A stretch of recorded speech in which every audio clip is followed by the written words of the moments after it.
Welcome, Wapham crew. Secure your tinfoil hats, buckle down tight, and hold on loosely as we soar over the rocky tops of the La Platas on a rocky mountain high, get sucked into the vortex of the Four Corners, and settle down snugly at mile marker 420 in colorful Colorado.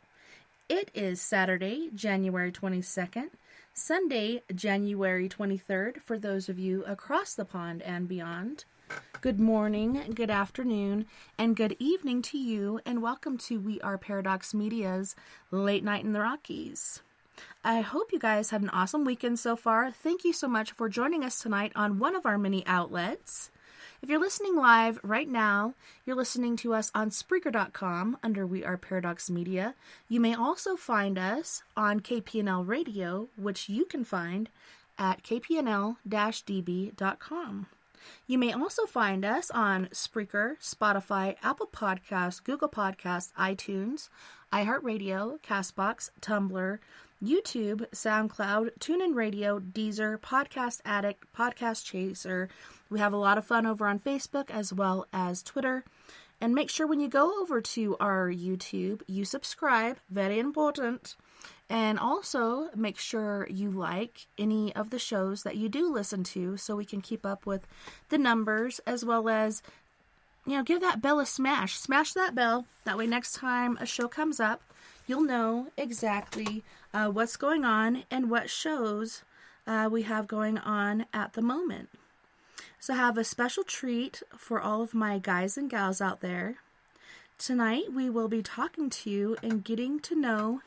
Oh, hold on one second. Tommy's calling in. Tommy, can you hear me? Tommy's coming in. Yeah. Yay, Tommy! Yeah, it was funny because I tried to call these guys before, and there was this weird, I don't know, maybe it was those damn Allens, but it was insane. Welcome, Tommy. Thank you for having us back. I'm so excited, and people are like, oh, are you sure you want to do the show? Because I do have a lot going on in my life, and I'm like, this is one thing that is positive in my life, one thing that I really look forward to, so yes, please, can we do the show? Please don't tap out on me. Yeah, because I really need this. So I'm so grateful you guys are here. We love being here with you, though. Yeah, I apologize if my voice goes out. I've been sick since New Year's Day. Oh no. Yeah, I feel fine. I just can't hardly talk.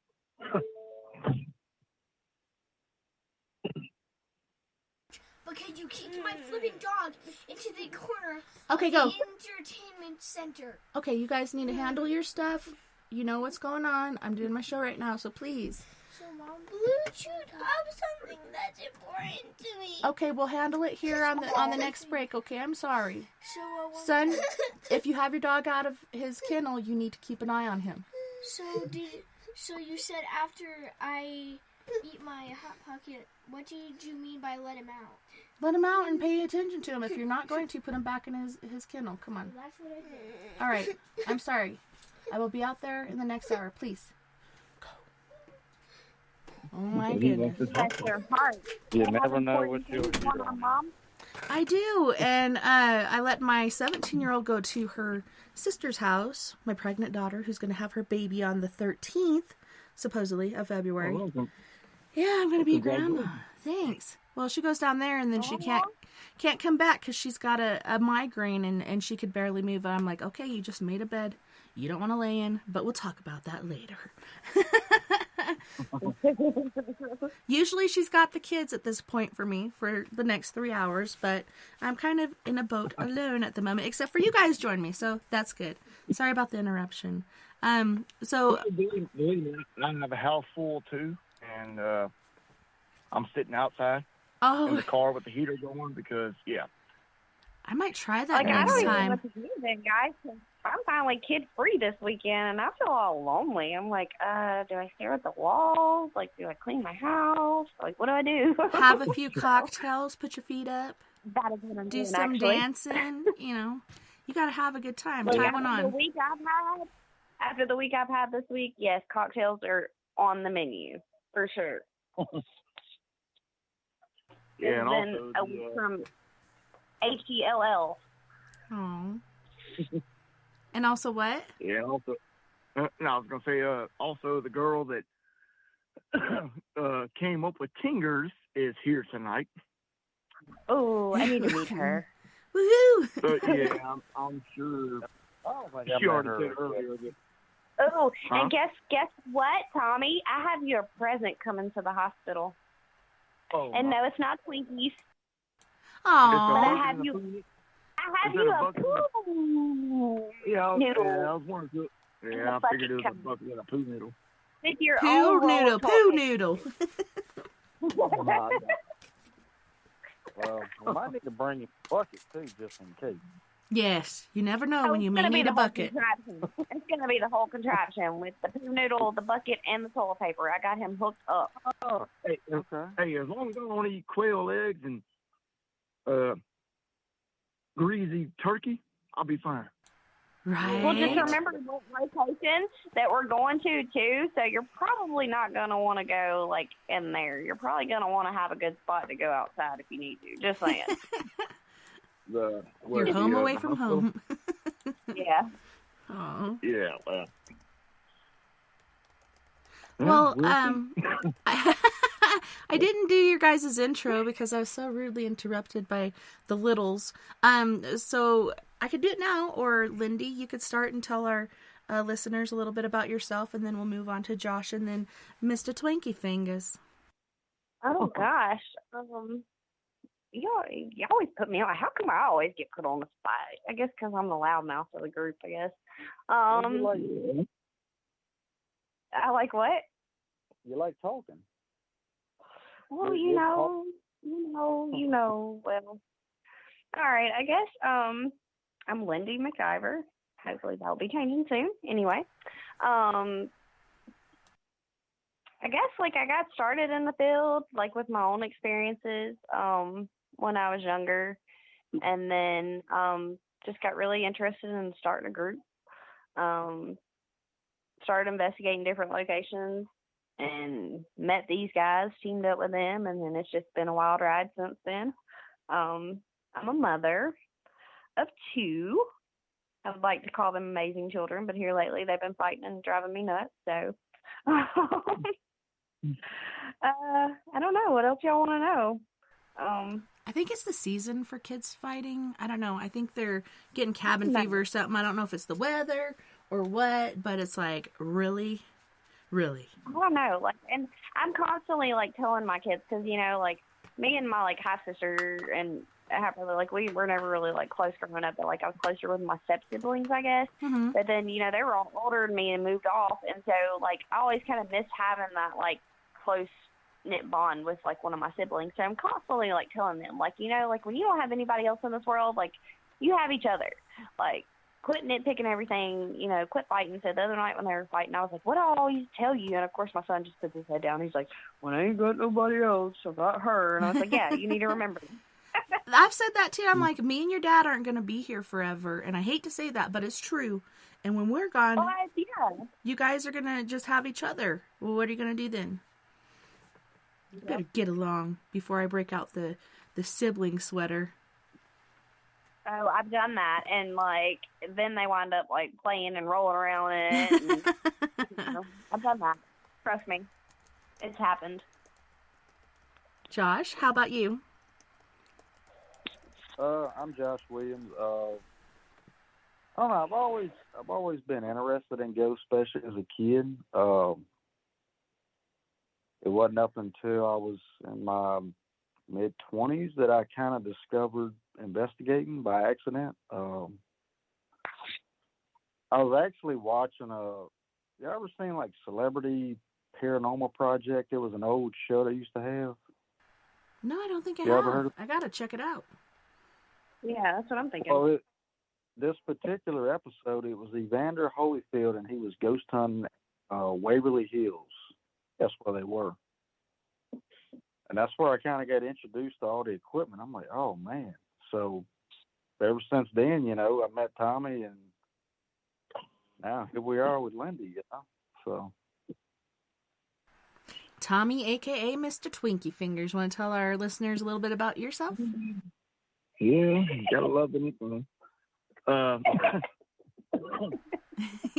Yeah, man, I'm kind of like Josh. You know, I've been interested, in it ever since I was a kid. All the paranormal or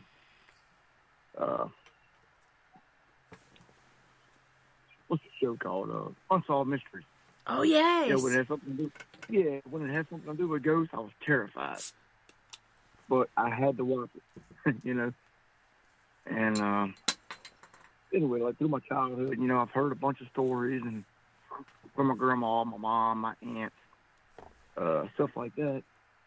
And it was just like I said in the biography that there's got to be some truth to all of it. So kind of went out and bought first I bought a book called Picture Yourself Ghost Hunting by Christopher Balzano. And he is a school teacher, so he wrote this book kind of like a textbook. And like it put it into words that you can understand, because I read books before that. I'm like, what are they talking about, Mm-hmm. And so when I got that one, like it made a lot of sense. So that's when I went out and bought a little analog tape recorder, which still works to this day. We should use it sometime. That'd be cool. What's that? It would be. Yeah, analog tape recorder, because we have digital now, and that's what I like, is you can use analog, whether it's tape recorders or voice recorders or whatever, and then you use the newer digital stuff and to see the difference on what you pick up. It's amazing. I know. I'm thinking we should bring that next weekend. Okay, yeah, because like analog, from what I see, it's like a continuous recording. So is the digital, but every now and then you'll have like a little glitch, and sometimes within that moment, that might be the thing you miss. If that makes any sense. Yeah. So being sick, did you go get tested at all, or are you just toughing it out? I'm just toughing it out. Yeah. That's what I was doing for a while, and then I signed my whole family up to go get tested, and we all went in at the same time, and then we all tested positive at the same time. We all came through it pretty good, but my old man, he's all up in the ICU on a ventilator and stuff right now, so that's been pretty scary. And me and Lindie were talking about this before we went on the show. That's when the shadow people came back out of the cracks. They're like, hey, we noticed you're feeling a little vulnerable right now. We figured we'd come pay you a visit. I'm like, okay, Jehovah's Witness. No, I'm just kidding. But yeah, I'm like, get the hell away from me. I don't have time for your games right now. I'm not afraid of you. So you better go find somebody else. And so yeah, my 2 daughters have been noticing them lately as well. My daughter Kinsey at her house. And then my daughter Nova walking back from her house one night, she said she was walking down the driveway and she heard footsteps behind her in the snow and ice. And so she turned around to look, and she said she saw this dark shadow like dart towards the neighbor's house, and it went on top of their house, and then she could hear it walking on top of their house. So she just kind of scurried into the house, but it's like, wow, now they're coming out in full effect. And so I had sage that my sister sent me for Christmas. Thank you, sister. And then Lindie over here did not realize she had empathic or psychical abilities, but she's picking up on my stuff. I'm sorry. It wasn't just you this week, though. I'm telling you, like Tara, and you said I could say your name on here, so I'm talking about you, baby girl. But both of y'all this week, like, I'm like, oh my gosh, y'all are killing me. Yeah, all I've been wanting to do is sleep. Yeah, sleep. And man, I've been trying to sleep forever, and now that's all I want to do. But I went to town yesterday finally and went and tried to get some Palo Santo, and they're like, oh, we're sorry. That's the only thing we don't have, and we're back ordered. And I'm like, oh my God, what am I going to do? Girl, I told you I would mail you some. I know, but then I'd have to literally wait. would overnight it to you. Yeah, so then I went down back in the Jeep, and I was like, oh my gosh, they're out of it. And my 17-year-old, she's like, well, I think Earthbound might have some. And so she directed me to where this store was, and I went in there, and I was like, I walked in the door, and she's like, can I help you? And I'm like, I sure hope so. Do you guys have any Palo Santo? And they do, and it was called Third Eye something, and then in small writing it said Palo Santo, and it was like 10 something for like 5 sticks. But I was like, thank God, like, I'll take it. Just give it to me. Put some amethyst under your pillow. Yes, that too. I need to do that. Yeah. Okay. I need you to do that. Like, seriously, I need you to do that. Like, ASAP. Yeah, so I haven't been like, seeing when we them. were talking about that, like, before the break, like, you were saying, like, you weren't afraid of shadow people. Like, I think a lot of people have, like, a misconception of, like, shadow people. So they automatically look at, like, these dark figures, and they're like, oh, they're malevolent, like, they're demonic or whatever. But what people don't realize, like, spirits, like, use energy to project themselves in any way that they know how. So how does it, like, them projecting themselves as a shadow figure automatically make people perceive them as being evil or bad, you know? Like, yeah, and that's what kind of rubs me the wrong way. Then a lot of people are like, oh, I'm scared of that just because it's a black figure. And I'm like, why? Like, unless they're actually, like, affecting you in a bad way, or, you know, like, I just don't get that, you know, concept of shadow people. Yeah, go ahead. From my experience, you know, I think a lot of that has to come with, like, way it's portrayed in movies now. Yeah. Yeah. Like, you know, shadow people in movies, most of the time they're bad, you know. Like on Ghost, even back in the day, shadow people coming out of the gutters and dragging that guy away. Yeah. But I mean, I think maybe there's a difference between shadow people and then different spirits that take that different energy to manifest. Because, I don't know, the very first one I saw, I didn't feel intimidated whatsoever. And I don't know if it was the state I was in, but it was kind of weird the way I saw it. I just got the news from my husband. He said, it was like 4:30 in the morning. Hey, I'm going on the tube. I got to do what's best for me. And everything's going to be okay. And I love you. And I was like, what? Wait, no. And I'm like sending messages to him, trying to talk to him, and I'm not receiving anything. I'm seeing that he could see it. But then later on, I realized, like, he must have just left his messenger open. So it looks like he could see it, but he really couldn't. So, like, I could not believe the kids did not wake up from the ruckus I made in here, wailing and crying and, you know, cussing out the Lord above. But yeah, I was sitting on my bed as I decided to finally go to bed that morning, and this entity was next to me on my left-hand side and kind of just was peeking around at me. And it kind of, that's what struck me about it. I was like, this is not your average shadow person. This thing, even though I barked at it and I was like, hey, I don't have time for your shit right now. I ain't playing no fucking games. You better get the hell away from me right now. I think it was actually looking in on me, and it was like somewhat concerned. That is what was so weird to me. I was like, it didn't feel like, you know, the average shadow things that come around me and try to intimidate me. This one was like peeking around like, hey, are you okay? Yeah. And that goes back to what I was talking about my thinking, like, while I'm, like, getting in the shower a minute ago. And I'm like, you know, like, all the dumb shit that I do, like, in the privacy of my home or whatever. And, you know, like, I already know I have hitchhikers that come home with me from different locations or whatnot. And yet alone just, like, my different people, you know, that are passed on that check in on me. But, like, I wonder sometimes, like, even though if they're not, like, directly, like, interacting with me to let me know they're here, if they're just, like, standing back in a corner, like, watching me and being like, you're a complete dumbass, Lindie.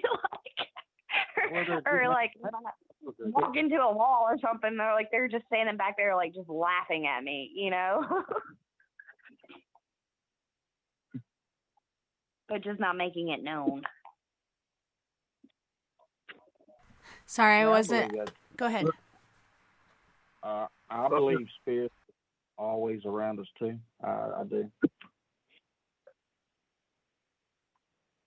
I think they're always there, and I mean, there's just other ones that are like wanting, like, their story told, or feel like they know like you need them in that moment, and they're just like, hey, like here, I'm gonna do this to let you know I'm here. Or they're gonna make themselves like visible, you know, or whatever. But I feel like there's some spirit with me pretty much at all times. Yeah, you know, and that's just like the Hardy Wilson Hospital, as we talked about on the last show. Something came home with all three of us. Oh my goodness. Mm-hmm. Yeah. Yeah. Damn And it's affecting hitchhikers. her right now too. So. And it was crazy because she had been on my mind, like Tessa had been on my mind, and like I just so happened to reach out to both of them, and I was like, you got stuff going on, and of course they both were like telling me different things. And I'm like, oh my God. And of course Tara, given the situation at the hospital, which you guys know, like pretty much she had the same things happening to her when she came home. And I was like, girl, you need to do a cleansing, like you need to do this, like you need to do that. And I was just like, why did you do that? Like I was kind of scolding her. I was like, I'm not scolding you. I'm just like, I am scolding you, but I love you and I just care about you, and you know what we're dealing with there. Like I need you to do these precautions and not go back in there for a while. Did she go by herself? No, she brought people with her, and that's another concern of mine. Uh-oh. was one of them a man? Was one of them a man? Yes. A man. Okay, that might have been the voice I heard. Yes, a man. It was her niece, and then her niece's boyfriend, maybe, or her nephew. I'm not real sure. But yes, she had people with her. Okay. Yeah. I'm worried she about. was back where we saw Sorry. the figure, and you saw like the flash. And immediately when she sent me this video, like I got complete that vibes, and I was like, I'm pretty sure something's trying to attach itself to you. I was like, so you need to stay out. So that wasn't her hand waving in front of the camera? No. Oh, okay. Oh, wow. No. Tessa, I'll have to send you this video. I'll let you look at it. Yeah, for sure. I want to see it.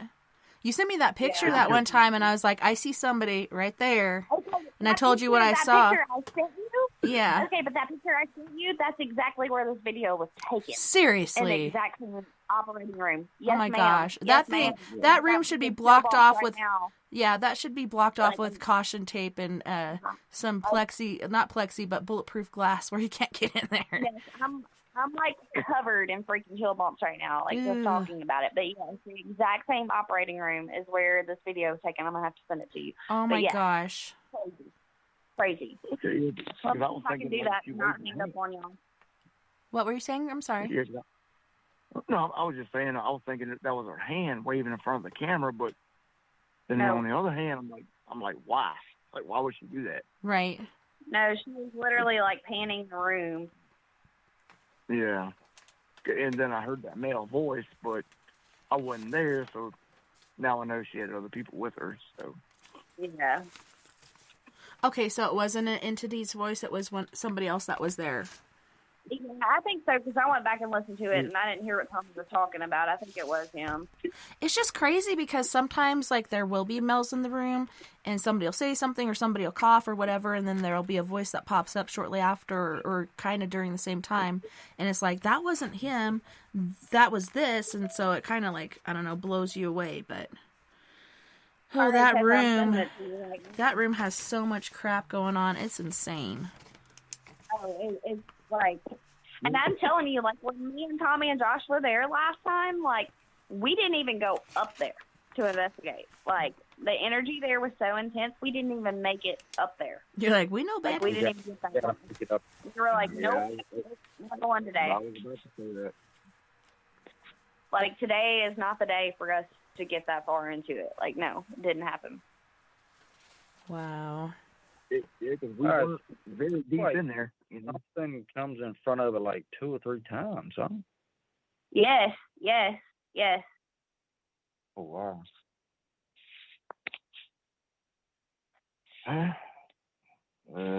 That location is coming up again soon, so. Wow, next Saturday. Y'all ready? You thought you were ready last time, didn't you? And I told you. Very anxious. That's what Yeah, I'm kind of on pins and needles with that one, too. I'm not going to lie. Yeah, I mean, at least we'll have a little bit more of an idea of what we're dealing with. Because last time, we just kind of went in there blind.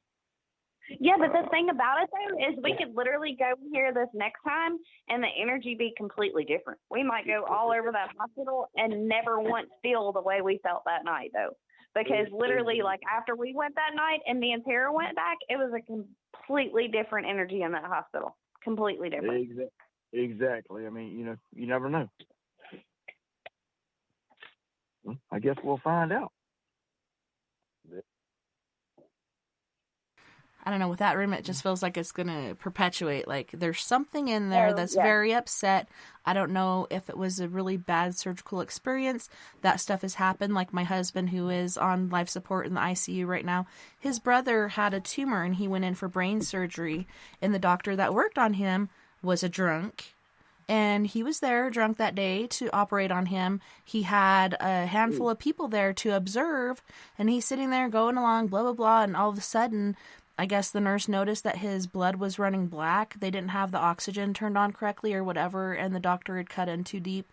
So there's different things like that happen. People die at the hand of people due to stupid circumstances. And that, to me, if it was me, I would be infuriated as well, and I might haunt that place, or him, or his family, or I don't know. I would have to pick and choose and maybe bounce around a little.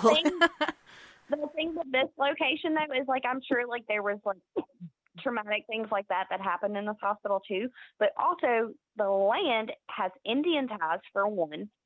Yet alone, you have squatters going in, and there's obviously rituals going on in there. People are trying to summon things because there's more lots of evidence of that. Yet alone, like, the people that are actually going in there doing drugs and squatting and doing whatever that are just eating this energy. Like, there's just a lot going on, a whole lot going on at this location. Was that Tommy saying something? That was just and that wasn't there like new symbols or something on the wall? There is. What are those? We've been there. I'll send those to you too. There is new symbols on the wall. Let me see. Let me try to go back in here and not hang up on y'all. There's so many different symbols, but there are new ones since we were there last. Let me go back and find it. I think this time I'm gonna take like a shit ton of pictures. I think that's what I'm gonna do. Okay, but good luck with that because I took a whole bunch the last time we were there too, just to come home and research some of the symbols. And do you not realize, like, when I got home, the pictures just were gone off of my phone? Wow. Do you not remember me talking about that? They just disappeared. Do you not remember me telling you that? What the heck? Yeah. I remember that now. Like, I mean, feel free to do that, but yeah, go ahead. Damn. All right, I'm sending that to you, Tessa. Like, literally, when I got home that night to research some of the symbols, like, the pictures were gone, completely gone off my phone. That is crazy. That's ridiculous. Yeah, I do remember that now. It's stepping into a different dimension or something. What the fuck? It's like they're trying to open a doorway or something, or a gateway. I'm telling you, and it's insane. Wow. I would watch this video, but I can't right now. The figure that I saw last time we were there, I'm not going to lie, and actually we caught it on the SLS too, and Josh and Tommy saw that, but like I saw this thing in the daylight, because we started out in the daylight. I watched it cross the freaking hall. Or I say the thing, one of the things probably that is there.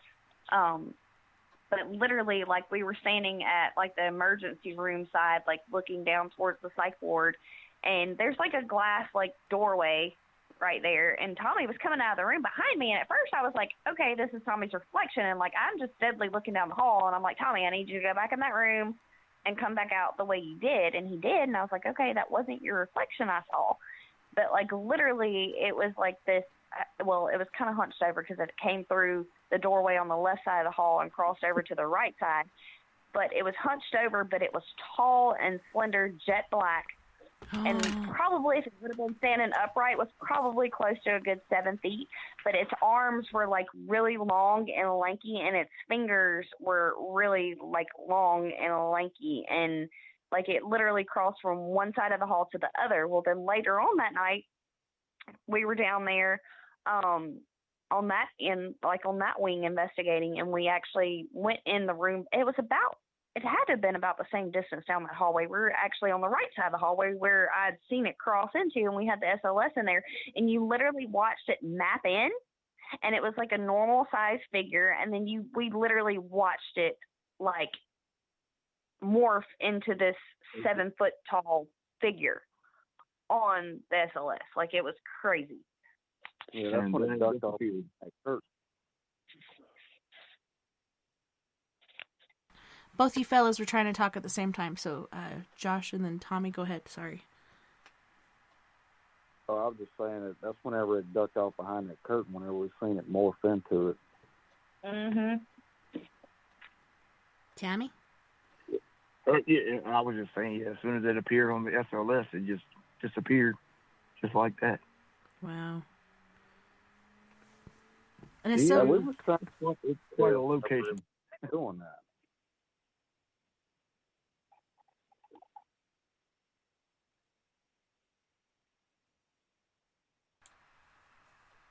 I heard quite a location, and I heard a voice in the background. Oh, God. That was bad. I don't even remember what I said now. Dang it. Yeah. I know later that night, like, we were down there, and like they were like, okay, we're gonna sit in the hall, and it was about the area where I'd seen this thing cross, and I was like, okay, I'm sitting in this wall, I got 2 doors on both sides of me, I'm not comfortable being in here. I was like, I need one of you on this side of me and one of you on this side of me. I was like, I'm not comfortable being down here right now. Like, because of the energy. When I tell you, like, we were all like, do we really want to go back in there? Like, this shit's insane. Like, Yeah, and you were talking last time about how time was different. Like, you guys actually felt like you were in there for a certain amount of time, and it was actually much longer. So missing time. and that's not the first time that's happened to me there, but yes, it happened to us earlier in that day, and then we started setting timers, and then, like, our timers, like, we would set a timer to get to the point in the hospital where we wanted to go, and then we would set another time for session, and then we would, like, go out and take a break. And, like, literally by the time that, like, it would be so quiet in there, and then when it would be time for us to go out and take a break, like, all this activity would start happening, and I kept having to restart timers, and I'm like, hey, guys, like, we've already been in here 30 minutes at this point in time, because I've started 2 timers, and like we've been in here longer, like we need to go out. And it was like more stuff would happen trying to keep us in there longer. But like when we first got there, we got there at like 4, and we went outside at 6:30, and Josh was like, we've only been in there like 30 minutes. And I'm like, you realize we've been in there like 2 hours? And he's like, there's no way. I was like, yeah. Man. Yeah, I didn't realize that. The same thing happened to me and Tara. Me and Tara went at like 10:30 in the morning, and when we came out, like, it was dark. Holy and shit. I think it was close to 8 o'clock, and literally it felt like we had been in there a few hours, and we had been in there all day long. Yeah. Maybe. I think it's possible that could be like a time warp type thing or something, or... Possibly, but I honestly think that whatever's in there is like feeding off of holding energy in there, because, and the way we were all affected, I think what it wants us to do, because if it is a Wendigo, which we've been kind of leaning towards that, like, they affect time, they affect weather, like, they want us to stay in there and be drained and be affected, because they're basically trying to harvest our soul at some point in time, you know, like harvest our spirit. So I don't necessarily think that's what's going on with this location. I think they're trying to get us in there to feed off of us, like feed off of our energy, where it can grow stronger, to continue to manipulate and harvest the souls that are there, and harvest the energy that's coming in there from the squatters, to just constantly feed and wreak havoc. Well, it reminds me of scary movies, you know, when you see somebody get out of bed and stand there, or somebody in a scary movie just standing there, staring out a window, Or even, you know, some of these YouTube channels, somebody will be standing there, not doing anything, just still, and not realizing what's going on. And it's like, you have memories of certain things you're doing, what sort of time this took, etc., etc. What about that time where you just stood there and you were just there and you didn't even realize what was going on because this thing has taken over you to feed off of you? Like, you don't realize it's happening until somebody may come along that's not in there with you. They might have just come in and been like, hey, Lindie, hey, are you okay? What's going on? Why are you staring out that window? Are you seeing something? And you're like, what? No, I just got in here. And I've had kind of a similar type thing happen, and this is the reason. Like, my daughter is very gifted, but she shut down after what happened because our old property, we actually had a lot of different hauntings going on there in our barn, and that place was crazy. We actually had ley lines. We had ley lines that crossed our property as well. So we knew we had a shapeshifter there. I knew I had an old woman there, and Justin was there with me. But me and my daughter and my ex were in the barn testing out some new equipment, and we were literally in there doing an EVP session. And at this point in time, I had no idea how long we had been in there, but when we all like came to and snapped out of it, she recollected one conversation being had, and I was like, that's not what we were talking about. We were talking about this. And she was like, no, we weren't. And then my ex was like, no, this is what we were talking about. This is what happened. Like, a loud bang happened over here, and this is what we're in. And none of us were in the same conversation. We all recollected something else happened. We had no recollection of how long we'd been there. We all thought a different conversation had been had, whatnot. After that, my daughter completely shut down.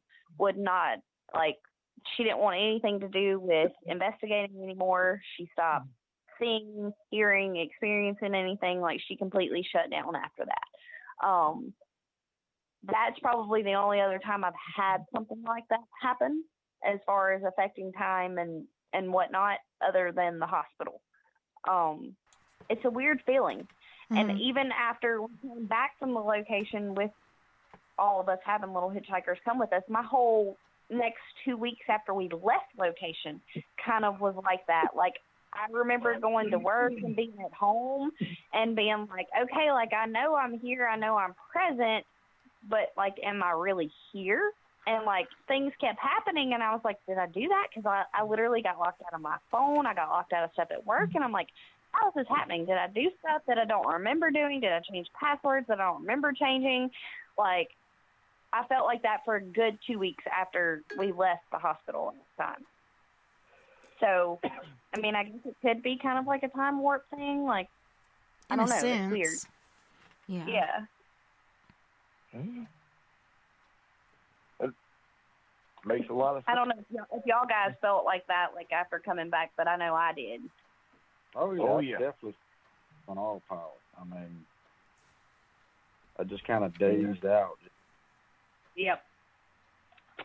Yeah, and kind of like you, Lindie. You know, for like 2 weeks, like, I was messed up.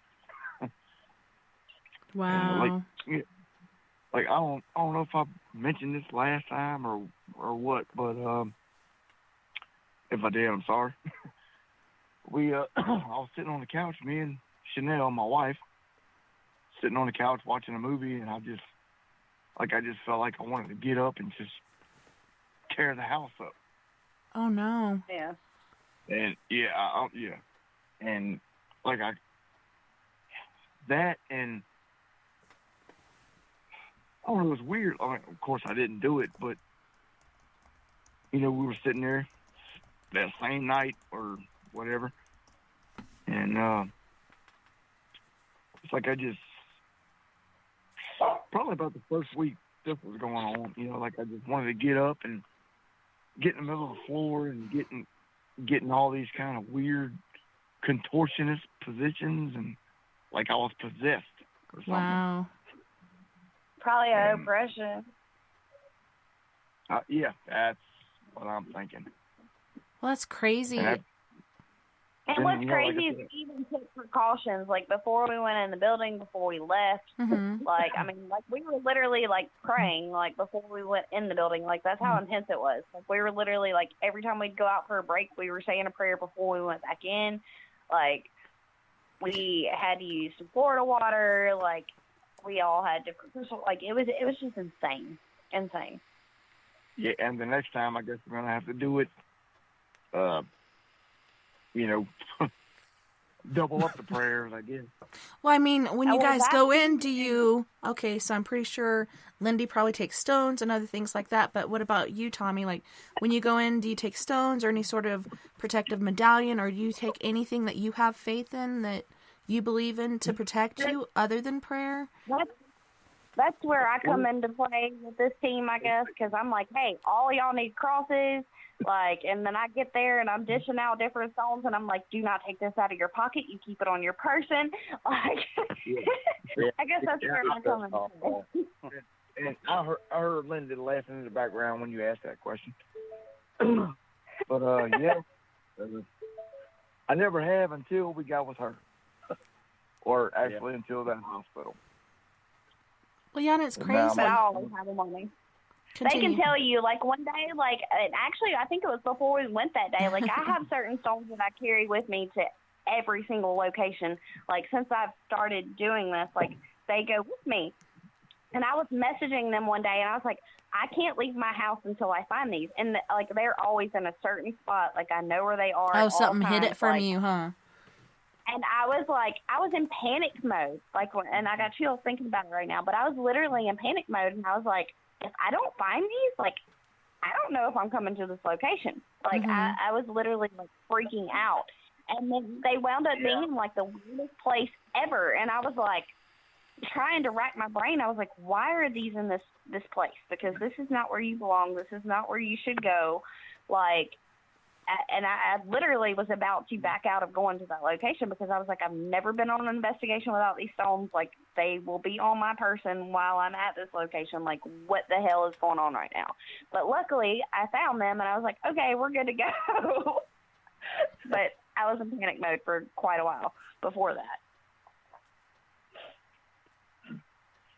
Well, I mean, that's what's cool about this field, too. You always learn from different people. I mean, you never stop learning.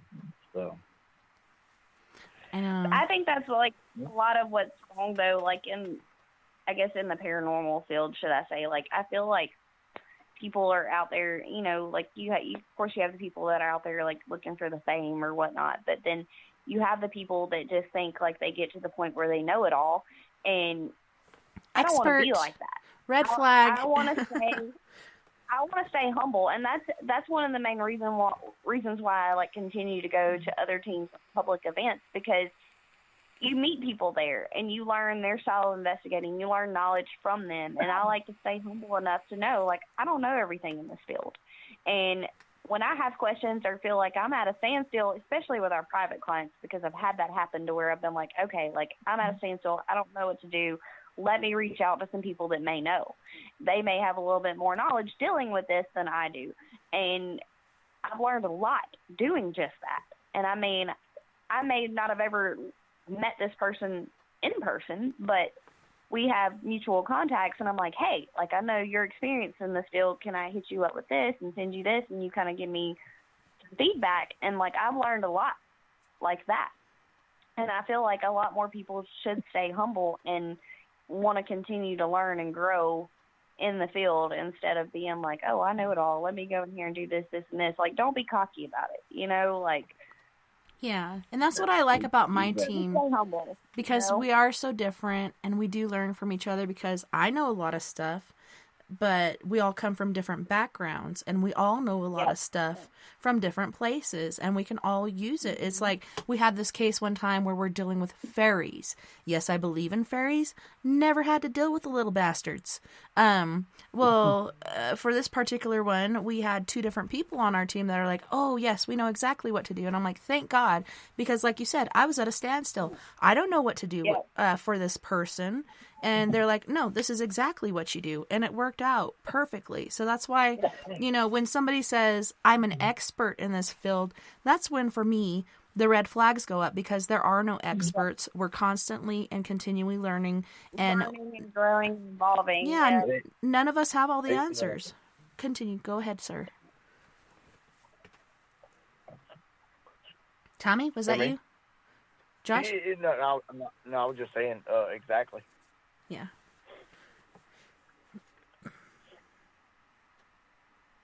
I don't think the boys like me because I'm constantly like, okay, before we go to this location, like, I need y'all to do homework.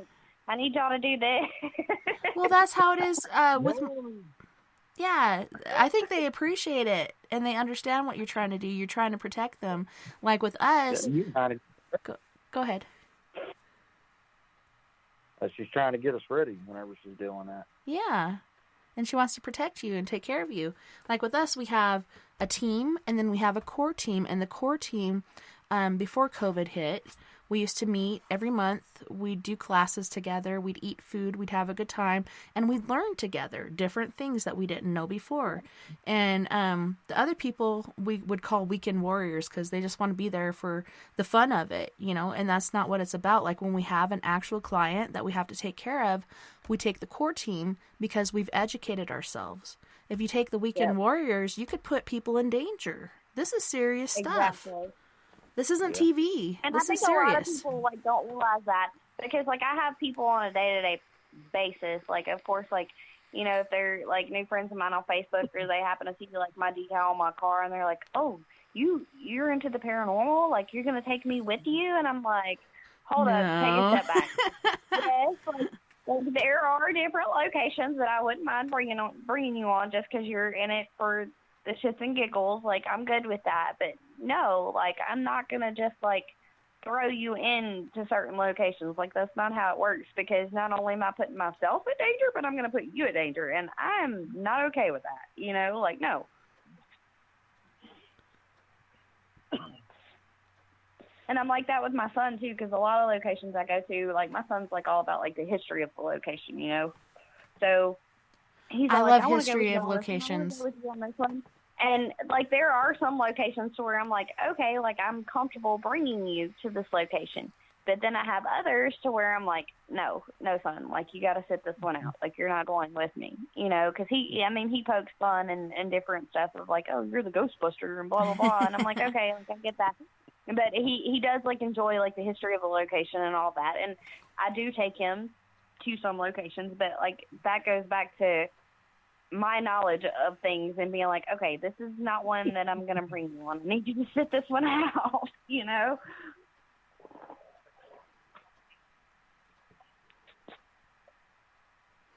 I'm just being quiet because I'm waiting for one of these fellas to say something.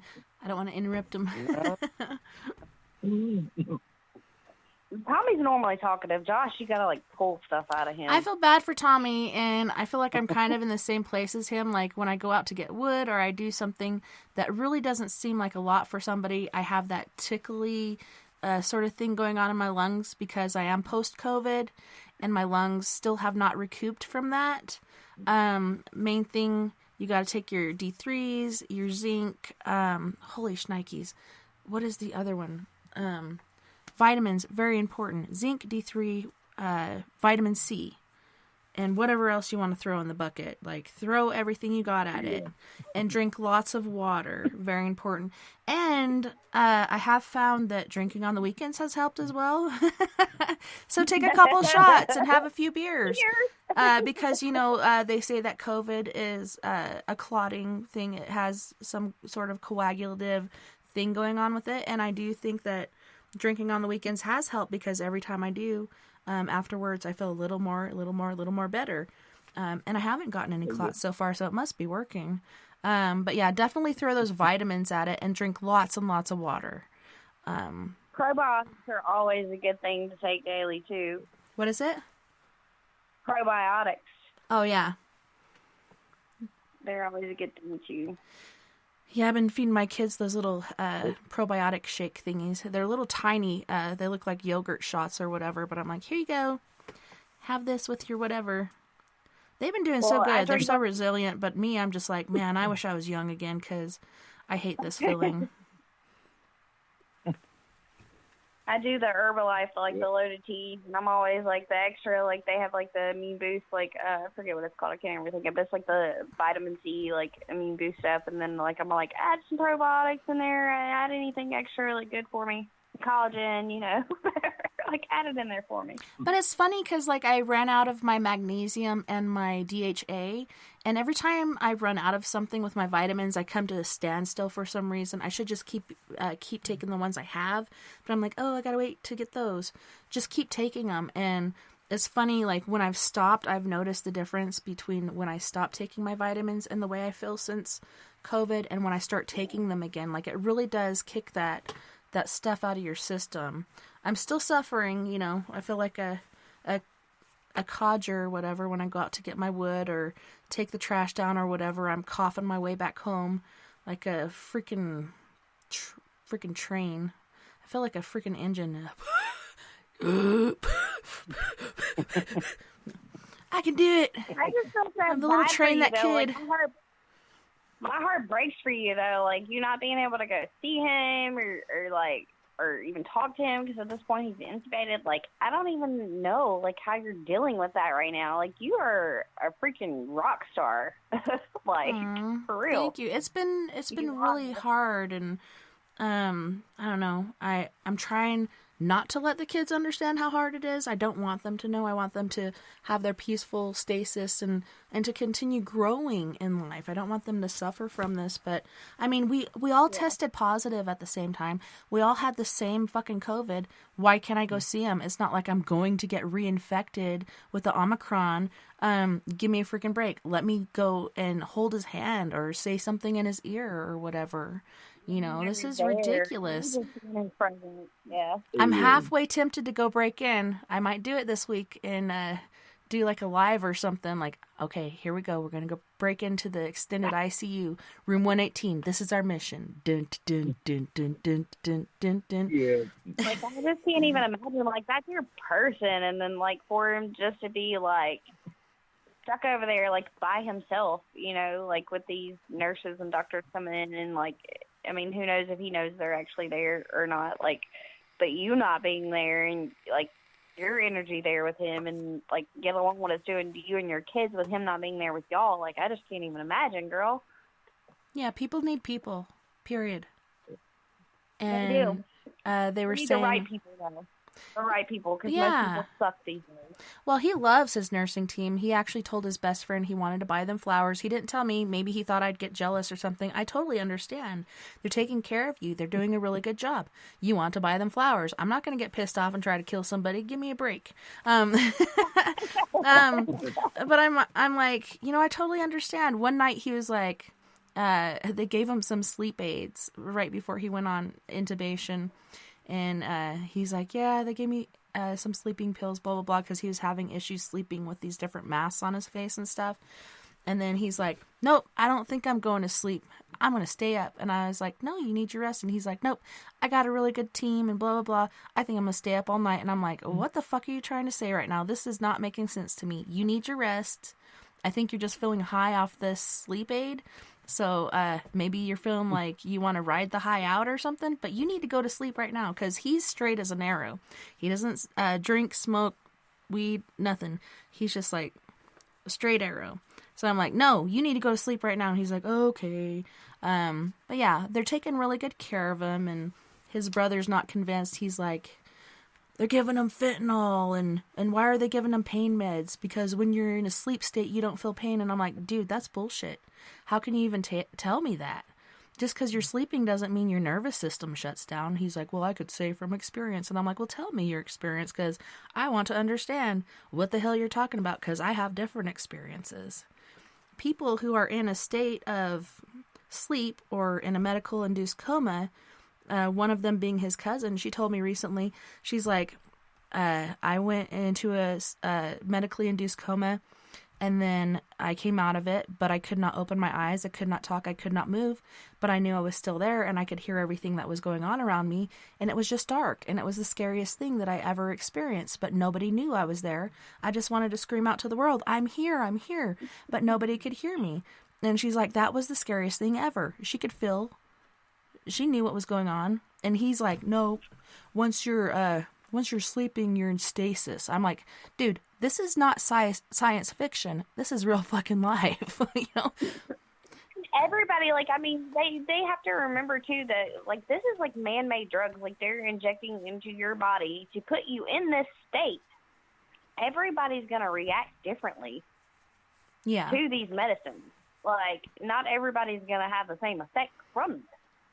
So how can one person be like, oh, that's not the way it is? Like, no, just because your body reacted to it that way doesn't mean the next person's going to react to it the same way. You know? And I understand where Dave's coming from. He just wants him off intubation right now because he feels like, okay, so here coming up Monday, this will be week 2, I believe, that he's been on this. No, shit.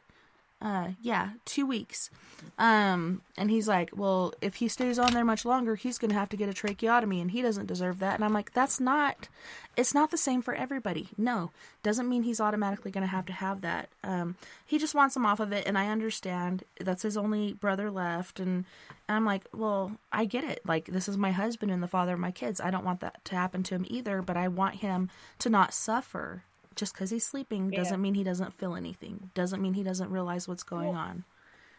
Have they given you, like, any, like, date as to when maybe they will pull him out of it or anything? Or do you know anything?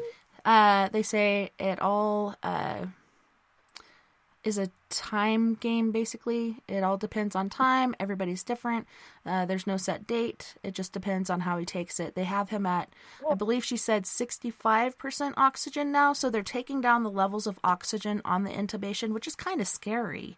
But they're seeing how he takes it. So the more and more that he can take, being off certain amounts of oxygen, the sooner that they can take him off of intubation. So it's just really weird. So it's a time game is the name of the game. Well, I mean, I know, like, you know, like the media, let's not even get started on that subject, but I know, like, I've heard to where, like, most people that get intubated don't come off of it. But then I've also heard other people say, oh, well, I was from it, and then I came off of it just fine. Mm-hmm. So I think it's kind of like a toss-up of how that goes. But it almost concerns me, though, like, the longer that you're on it, of whether or not you actually come off of it. Yeah, the longer you're on, the harder it is to come off, but then you hear about people that are on there for 3 months and come off. So it just, like, really depends on the person. Yes. Well, on that note, you guys, we do have to go to our first musical break. On this break, we have Miss Mia Savage. Her, I want to say band, but it's just her, kind of like Trent Reznor. Antidote for Savages. First song is Bury Me in Heaven. Second song is Singing to Your Grave. And third song is Our New Reality. You guys don't go anywhere. We'll be back after this 14-minute break. Don't go anywhere.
that ransom letter.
shit that he brings anymore.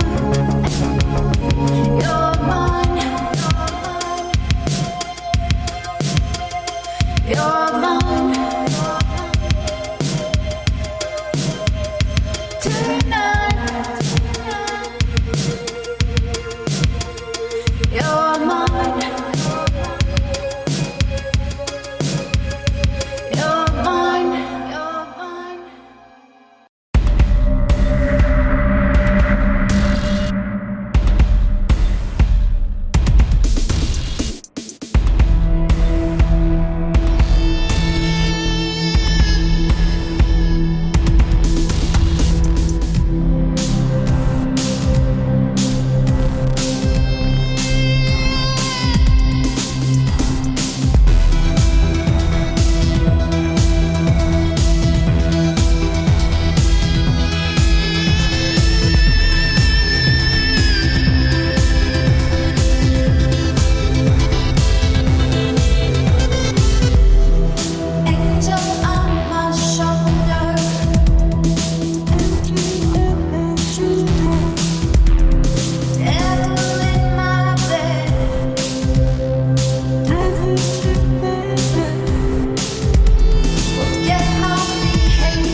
choice right now between fear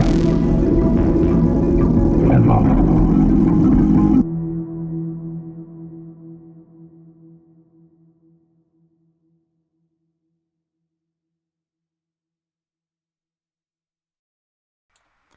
Welcome back, and thank you so much for joining us this evening on We Are Paradox Media's Late Night in the Rockies. This evening, we are joined by the Tangipahoa Parish Paranormal Society, and that includes Lindie, Josh, and Tommy. Welcome back, you guys, and thank you so much for joining us this evening. You just killed the name there. Did I? Yeah. How do you Tangipahoa? I said Parapahoa. It's Tangipahoa. Yeah. Okay. I don't There know you why go. I always want to say PPPS. It's TPPPS or TPPS. Yeah. It's better than what Eileen Jones called it. What'd she call it? She calls us the Hoas at this point. Oh, you guys are a bunch of hoas? Yep, No, we the Hoas. She called it Tangy Butthole. Uh-oh, not the tangy That buttholes. too. You better bleach that. No, I'm just kidding. She's like, are you going to be the Hoas or the tangy butthole? Oh, I said, that's just cruel. Hey, on another note, when are we going back to Magnolia House? Tommy? The other day. I don't know. Because weren't we supposed to didn't we have a date set up at some point in time to go back there? Well, I did, and something came up to where we couldn't go. I forgot what it was. Because, yeah, you know, he was cleaning up evidence. Huh? I said, you know who's over there cleaning up evidence. Uh-oh. Yeah, so I definitely got to get back in touch with him to, you know,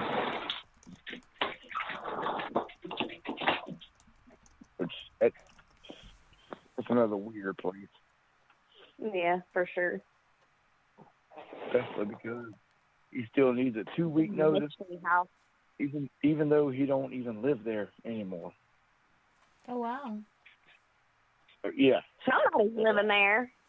It may not be him, but I got a feeling it is him, but somebody's living there. Yeah.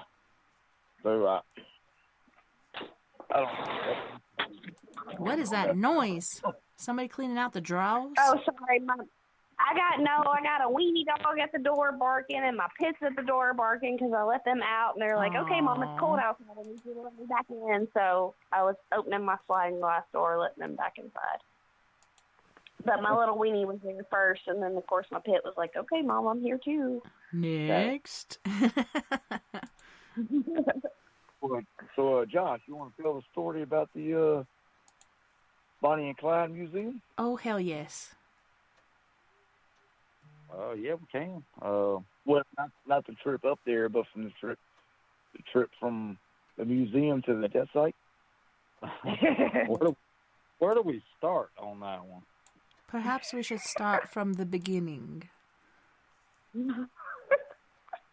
Well, yeah, we'll drive up. And do you know David Childers, Tessa?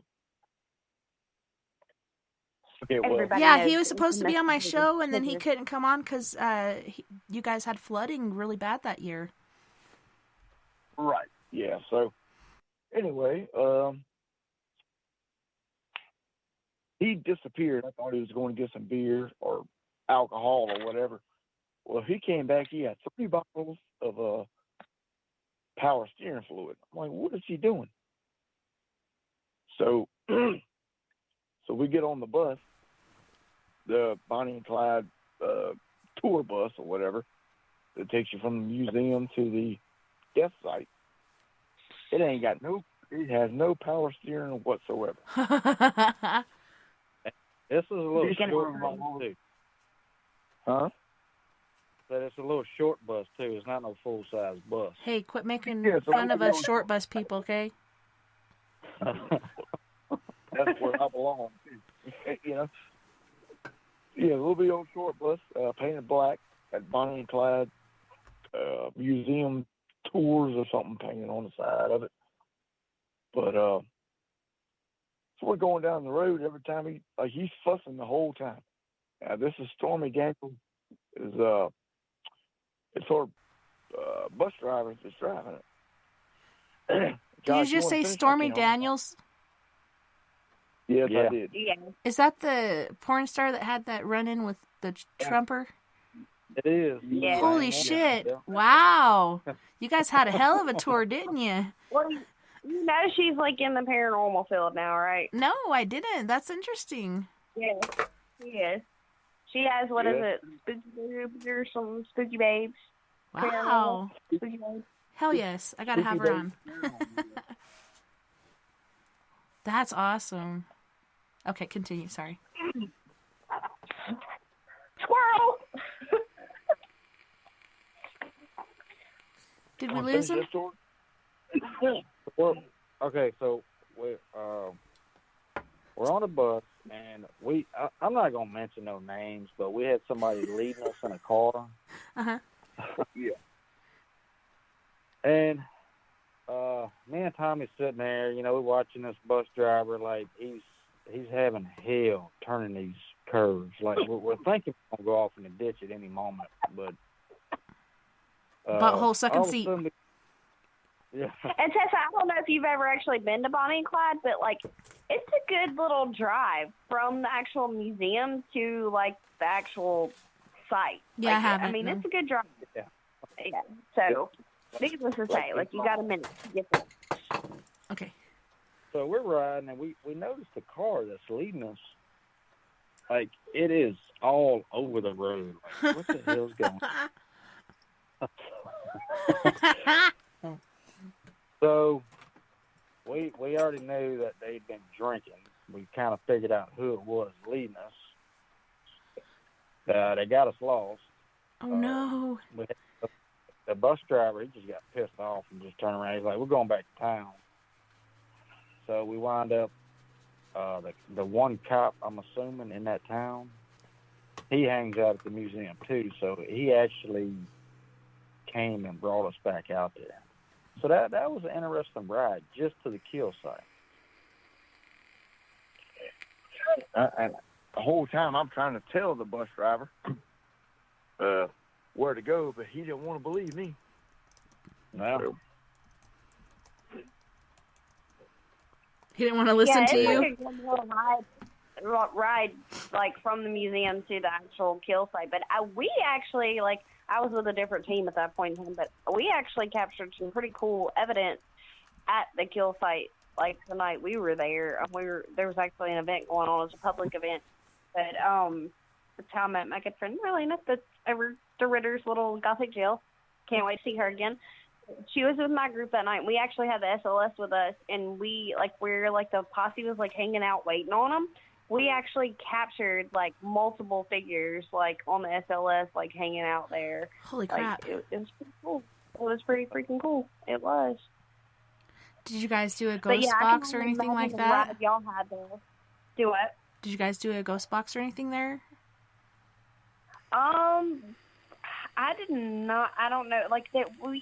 When I was there, we were there just kind of like assisting with a public event. It was another group's like deal. We were just kind of like another team coming in with our equipment just to help with the public. So I don't remember using a ghost box there that night with what we did. If other teams did, I don't know what they got on it. But no, that's not a piece of equipment that we actually use there.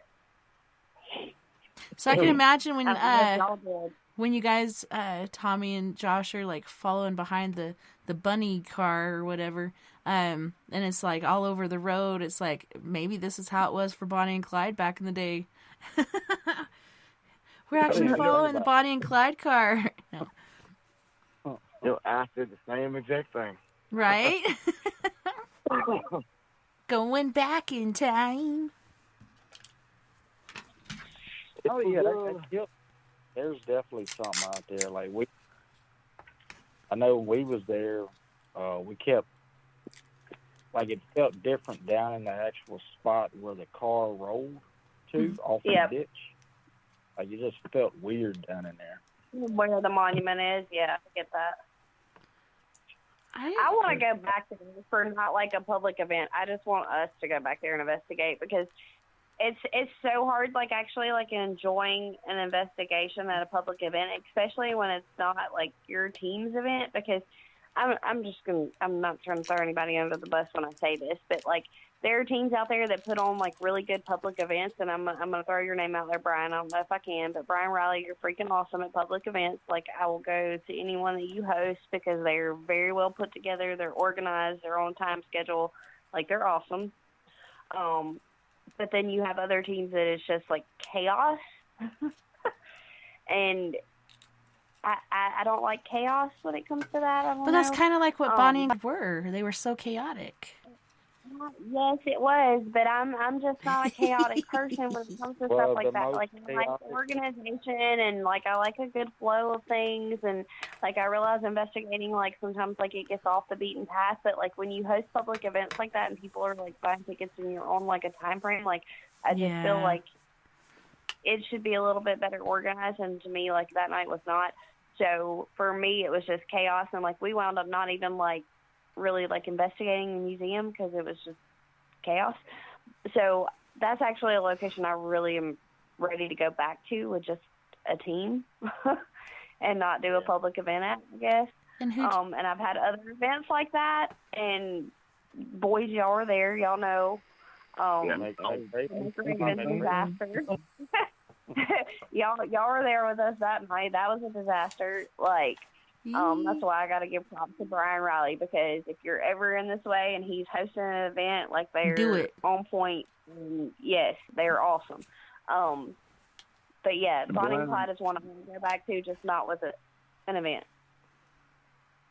And Brian, he knows this stuff too. He is like a historian. Like he knows his stuff, like in the paranormal world and like the history of the location. Yes, he is awesome. For sure. I know that night at McRaven, like, you know, he said he had worked there. Like, he was going to be there. He used to like actually do the tours there. Like, he was a tour guide there. Right. So. Yeah, he had all kind of information on the place. Yeah. I love it when they have information. Like, when I go on a case, I like to go in cold and see what I find and compare it to the history and the different information, but I love when I go on a tour for people to actually like give me all that.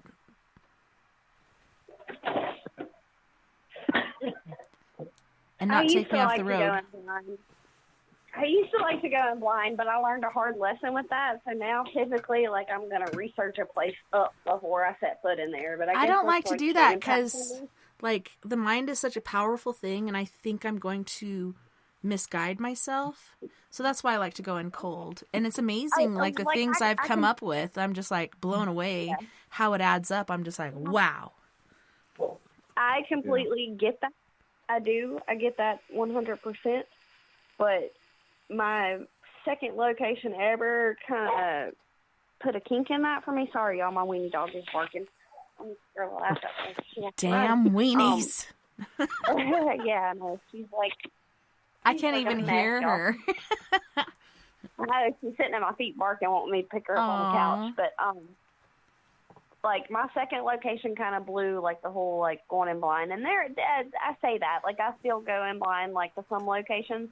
But I've learned to do my research. That's all I'm going to say. Because Rampart did a number on me. And, yeah. That's all I got with that. Come on, you two. My pet, I swear, he thinks she is the size of my weenie dog, and, like, these two... Oh, she's got to be a lap dog. She's like, I could be on your lap, too. Come on. Yes. Don't keep that love from me. So, Tommy or Josh, what do you think? Like, do you guys do your research before you go in, or do you just like to go in cold, or how do you guys like to do it? It depends on the place. Eh? Hey? I guess it just depends on the place.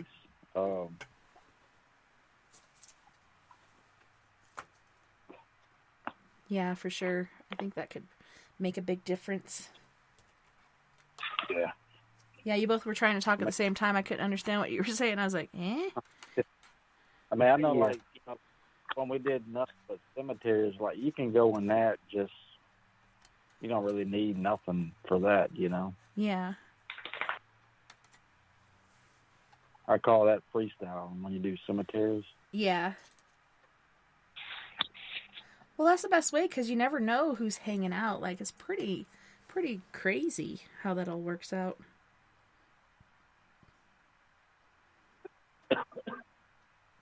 Man, I know, like I you know, I've known about them my whole life, so I already knew the history before we went. I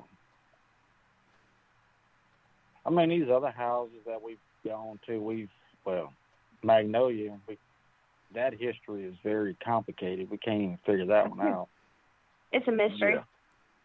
Yeah. That's a Magnolia Cemetery? No, it's actually a historical, like, plantation home almost, but, like... Ooh, those are so creepy. No, but nothing about this house makes sense, because literally when you go research it, the house has, like, 3 different names, but yet, in the front yard, there's a historical marker with the name on it, but when you go research it, there's no information that pulls up. I even reached out to the Historical Society. I reached out to the Garden Club. Like, all this. They're like, we don't know. Like, when I give them the name of this house, they're like, we don't have a house by the name of that. And I'm like, what the fuck do you mean right now? Like, it's there's like literally a historical marker in the front yard with the name of the house on it. Like, what are you talking about right now? Like, okay, but literally, like, if you Google it or anything, like, there's, like, 3 or 4 different names for this house, but there's really no information on it or the people that owned it. Like, it's crazy. It's funny, like, they stole the marker or something that said historic site or whatever. Yeah, like, it's really, like, we literally call it the mystery house. Like, seriously, because nothing adds up. Like, from the person that, like, is letting us in this house, from what he's telling us to what we've actually captured as evidence there to what we've actually researched, like, none of it, like, makes sense. Like, none of it, like, leads us to a conclusion. It just leads us to a bigger mystery, if that makes sense. So after years of watching scary movies and Scooby motherfucking do you guys actually shake hands with the person giving you a tour before they give you the tour? Or no? Because, like, I think that'd be a good step just to know this person is real. Instead of going through the tour and they're like, oh, we don't even do tours here. What are you talking about? I could just imagine that happening. From what I remember. Did y'all shake hands with, I'm not going to call his name out on here, but from Magnolia? Because I don't want to touch his hand. Did he have that creepy hand? I'm like, no. He creeps me out. No. His name is Eddie. Eddie. Ooh. Yes, that is true, because that's exactly who. Yes. Yeah. Eddie from Christmas Vacation. Yep. Yes. Very creepy. And it's so funny because, Tommy, you put that in my head, and, like, as soon as he got out of that vehicle that night in front of me, I looked at Nicole, I was like, I totally get That's cousin Eddie right there. Oh, no. He's going to empty his shitter in your gutter. First night we met him, oh, my God. What happened? First night you met him, what happened? Well, for one, he was lit already. Yeah! That's a good tour guide. Just kidding.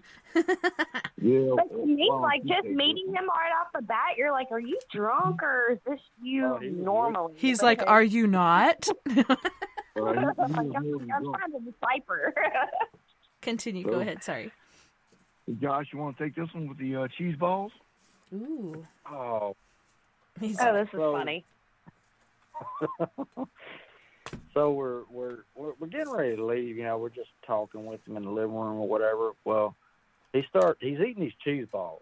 Nice. So with a big dip in his mouth. Huh? I said with a big dip in his mouth. Ew. God. That's so gross. How can you eat with a big dip in your mouth? That's so gross. He was tearing them up. I don't know how he was doing This that. guy's but, got a problem. John's like, he's tearing them up. Ooh. like all of a sudden he just starts coughing, and he just Yeah, I keeps wonder why. coughing and coughing. I'm over here. I don't want to laugh or nothing because it is hilarious. Like it really. I would. I'm thinking I would have too. His son-in-law, he's sitting on the couch by us. He is laughing his ass off. And Tommy's like looking very awkward, just like me over there, you know.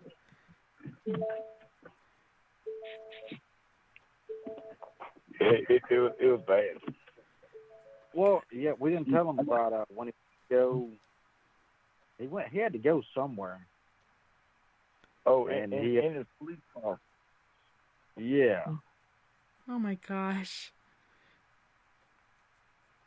Well, I don't know where he went, but anyway, when he got out on the road, he was on the wrong side of the road. Well, somebody was coming down the road, and Holy shit. Well, he honks at him, and he leans out the window. He's like, "Get the fuck out the road!" And we're just like, "Look around. What the hell was that?" In his police car. Yeah. What? Yeah. He's driving And an the police old retired station is police right car? next door. What? Like, the police station is right next door to this location. Oh my gosh. Yeah. And the whole time he's It's on the literally wrong in the side of the backyard. And where is this again? road. Magnolia, Mississippi. Wow. Makes a lot of sense now. Yeah. And like, okay, so the front yard. Let me rephrase this. The front yard, there's a railroad track, and it's like downtown. And then like you have this house, and then the police station is like right behind it. But like when you're at this house, like you feel like you're in the country because like it has land and like there's several different like buildings on the property, Mm-hmm. and then there's like a wooded area, so you feel like you're in the country even though you're like in downtown Magnolia. When you feel Like- like you're driving down the wrong side of the road, you are Like there's downtown. actually a well on this property that we didn't know about until we went last time, I guess. But yeah, like it's weird. That's creepy. And like that's one of the things that's like a mystery too, because when I was researching this property and like Googling the property or whatever, like it states that there's like the house itself, and then there's I forget what it said. It said that there was like a slave quarters, and then there was like a barn. There is no barn there. Yeah, it could have First burned off. down. There's nothing there, but there is what he calls the slave quarters, which I don't think it's the slave quarters because it's way too close to the house. But then there's another building further back that's like a mini replica. Well, it's not really a replica. It doesn't really look like the house, but it's like a mini like house, nice Mhm. house, like place. Like, but he said it was built as like a dollhouse for the original owners. Quote me if I'm wrong on this. Like the original owner's daughter. It was built as like a dollhouse for her, or like a playhouse, but it's like the size of a house, like a normal size house. But like the actual buildings that's listed on like the historical part of it are not the buildings that are actually on the property. So it's weird. Like I don't know. It's just weird. Yeah, I think the whole town has something going on with it, honestly. And I mean, to me, what throws me off too is for him to say that building is literally right out the back doors of slave quarters. I don't know about y'all, but most plantation homes that like I've gone to, the slave quarters are like away from the house. Well, it just Yeah, like, depends they're because just- some that I've Not seen like too. literally right out the back door. Yeah, some that I've seen too are like upstairs, like on the very highest floor or whatever. Like it just depends on who the slave owner is and what their beliefs are, really.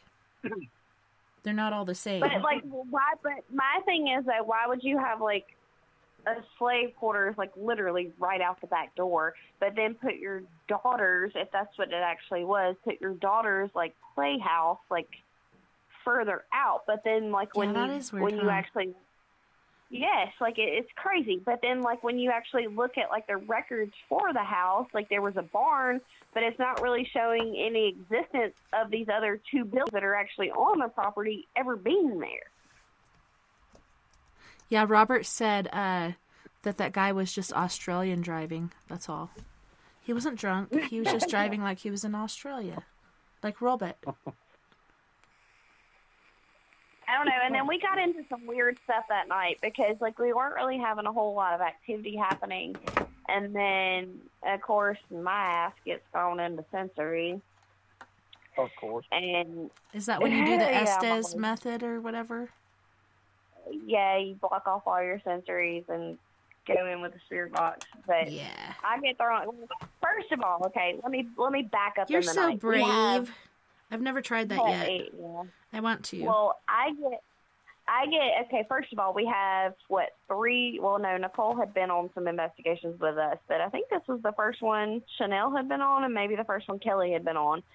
And I kept going in this room. It was on the second floor, and it's, like, at the base of the stairs for the attic. And, like, all night long, like, I kept going in this room, and there was so much shit in this room. It was, like, literally, like, a trail around the outside of the wall that you could walk through. And I kept just being drawn to this room, like, all night. Like, the whole time we were there, I kept going in this room. And I'd actually scared Kelly, like, 2 times because she was, like, out in the hall, and I kept popping out of this room. And she's like, holy crap, like, where did you come from? And I was like, I just keep being drawn in this room. But there was no room for us all to actually go in the room and do a session. But it happened like several times throughout the night. Like, I just kept finding myself in this room. So finally they were like, well, Lindie, you want to do some sensory? And I was like, well, yeah. And they were like, where do you want to go? And I was like, well, I kind of want to go up to this room because I've been in here all night and I don't know why I want to go in there, but I just want to go in there. But I was like, we can't all fit in there. So I was like, well, we'll just sit out in the hallway and kind of be on the outside of the room and just see what we get. So, of course, some of them are, like, sitting on the stairs going up to the attic, and I'm sitting on the ground, like, in front of the door. And this was kind of weird for me because this was the first time it had ever happened to me during sensory because I'm used to going into sensory and it kind of being, like, one spirit coming at me, like, just kind of telling me things. Well, when I went into sensory this time, it was, like, 1, 2, 3, 4 different spirits coming at me. And I can't hear what they're saying, okay? So I have no idea, like, if they're asking questions. They're all talking at like once what? or what? Like, I don't know what anybody else in front of me is saying because I'm blindfolded. I have on headphones, like, listening to what's coming through the spirit box. And it's literally like a freaking play-by-play. I have a female spirit, what sounds like it's coming through my left side, and she is telling me, like, these gruesome, like, oh, my God, it was horrible things that happened to her. Like, but thanks, then, Debbie like, Downer. it was, no, it was like, oh my gosh, like, I don't even want to talk about it. Yeah. But then, like, on my right side, it's like I have these 2, like, just vicious freaking perverts coming in and telling me, oh, yeah, I did that to her, blah, blah, blah. But then I have this other male spirit coming in, like, you know, like I was trying to protect her or do whatever, but then they hurt me. But then she's, like, you know, like, telling me this. But then I have these 2 assholes coming in over here telling me this. And, like, I finally, like, had to take it off. I pulled myself out of sensory at that point in time. And, like, they're all looking at me, and they're like, we didn't ask the first question. And I was like, what? And they were like, we didn't have time to ask a question because you're literally spitting out all this stuff. And I was like, holy crap, like, I've never had that happen. But apparently there was a story to be told, and they wanted it out. Well, in that session, they were like, okay. Sounds like it was the woman that was victimized. It was the 2 people that were victimizing her, and it was maybe her husband or partner that was trying to protect her. Well, and it was crazy because before I even went to this location, like, I was at a bad point in my life, and I was like, I really don't need to go to this location. Like, I'm not at a place to where I need to be on a location and be myself because I'm putting myself at danger. Well, I just kept having this come to me. It was like, Lindie, you need to ground yourself. Like, you need to do what you got to do where you can be here tonight. And so I spent some time in my dad's garden and was just doing things I needed to do to prep myself to be there because I was not going to go. Well, then the whole night was quiet, and I was like, well, what are, you know, like, okay, I did all this stuff, like, freaking out or whatever. And then, like, at this point in the night, I was like, okay, I know I was meant to be here because you of my situation and what was happening to her. And I was like, okay, like, she wanted to talk to me. That's why I'm here. Well, at that first session, it was like leading us, she was like, you need to go to the well. And the boys had been there before, and I'd never been there before, and they had never even heard about a well. Well, when we got there earlier in the day, the guy that was, like, leading us there or whatever, he decides to bring up this well, and Josh and them were like, we didn't know about a well last time we were here.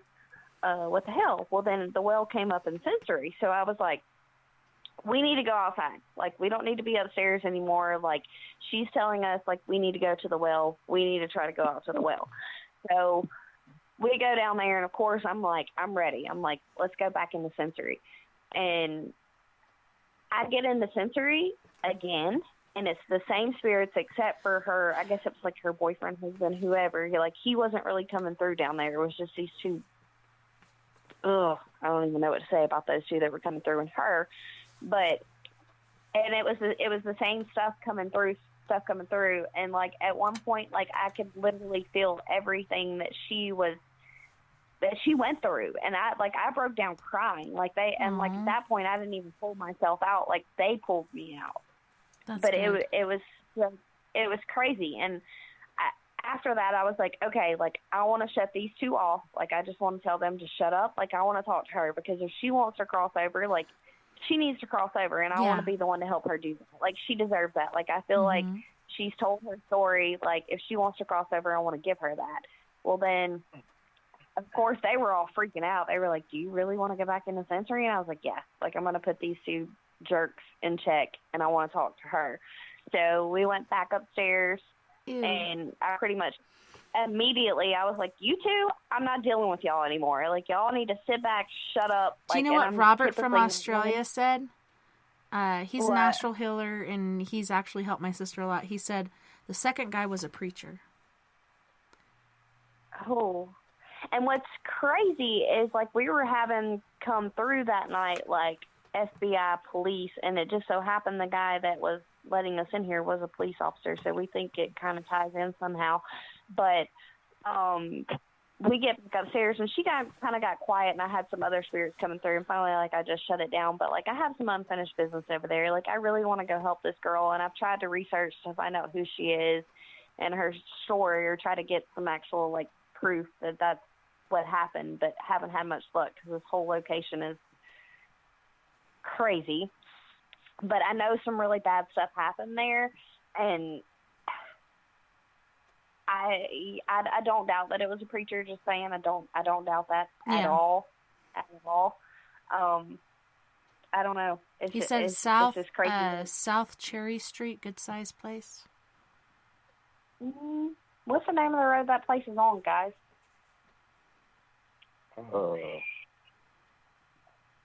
Hang on, I could tell you. Let's see. I want to say that sounds correct. Yeah,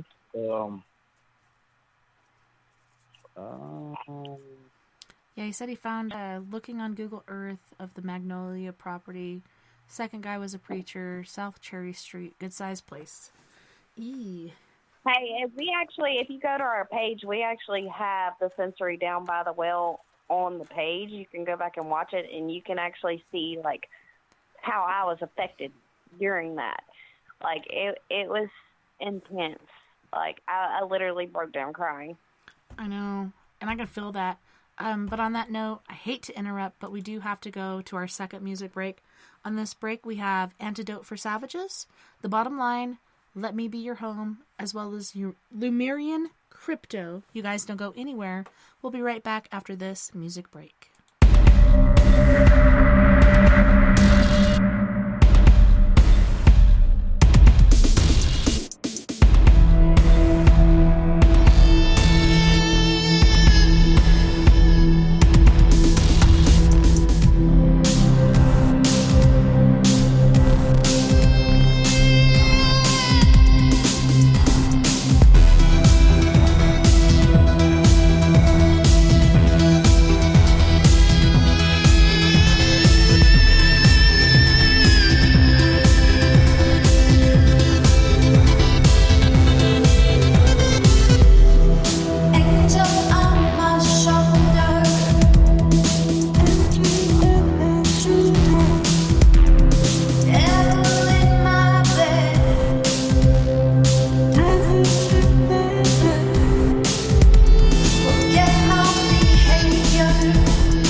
right now between fear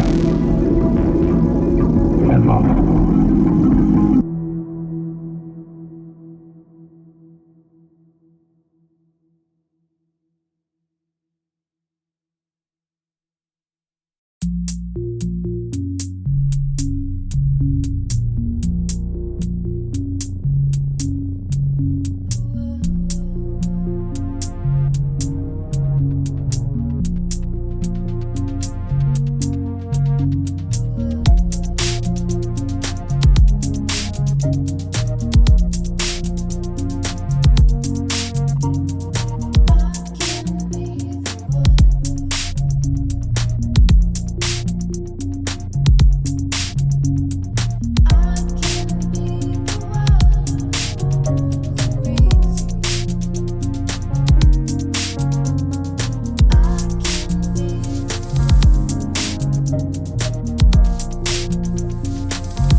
Welcome back, and thank you so much for joining us this evening on We Are Paradox Media's Late Night in the Rockies. Tonight, we are joined by Tangipahoa Parish Paranormal Society. I actually said it right this time. Instead of Tangipahoa. You Tangy hoes. Welcome back. Okay, so I have to say, what's his name? Robert? Robert, From yes. Australia? Yes. Okay. Oh my God, you brought tears to my eyes, dude. With your comment, because I'm not actually looking at it right now, but Tessa told me, but you brought tears to my eyes because it's crazy that you pick up on, like, my abilities and me being empathic, because I am. And a lot of days, like, I feel like it's a curse. And when I talk to people that don't get where I'm coming from, I feel like they look at me like I'm crazy, and they're like, oh, you don't have these abilities. Like, I struggle with being empathic and having the abilities that I have on a daily basis. And I've been dealing with it since I was a kid. Like, it's hard. It sucks. And, like, that's what I was telling you, Tessa. Like, you and Tara this week have been draining the shit out of me. I'm sorry. Like, I didn't intend to do that. Like, y'all have been draining the shit out of me this week. That's why I was messaging you. And I was like, you need to do this and you need to do this because... Okay, so up on it. Robert said, Lindie, that was not my intent to make you cry, but it wasn't because you made her feel sad. It's you. No, go ahead. It wasn't. It wasn't at all. Like it made me realize that I'm on the right path, I guess, and that I'm not completely crazy, because a lot of people do look at me like I'm crazy, and I'm sure these boys on my team look at me like I'm crazy, and that's what I was talking. They love you. Back some breaks because like literally before our last private client, like that morning, like I woke up and I texted the group and I was like, somebody's getting touched tonight. And of course, like when we get there, of course it's always freaking me, man. So we get there that night and I was like, I'm up in this barn, okay, first of all, and Robert's on the other end of the barn and I'm climbing over all this crap on the other end of the barn and I'm standing there and like the top of my head, I'm like, somebody's touching the top of my head. And Chanel, Tommy's wife, got the SLS standing outside the barn. And she was like, yeah, there's a figure mapped in. And I was like, is it touching the very top of my head? She was like, yeah. I was like, see? I was like, I called this shit earlier this morning, but of course it's me that's getting touched.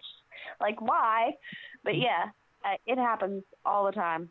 All the time. But it's good to be, I guess, validated in it, especially that from is the word I was looking for. I said across the world, you yeah. know, that like, hey, you got this, babe. Like, I appreciate that. I do, instead of me constantly feeling like I'm And that's what made insane. her get the goosebumps and cry, because not because you hurt her feelings or anything like that. You were affirming what she felt, and he said it's more of an affirmation. I fully understand. Yes, don't feel bad for making her cry. It was a good cry.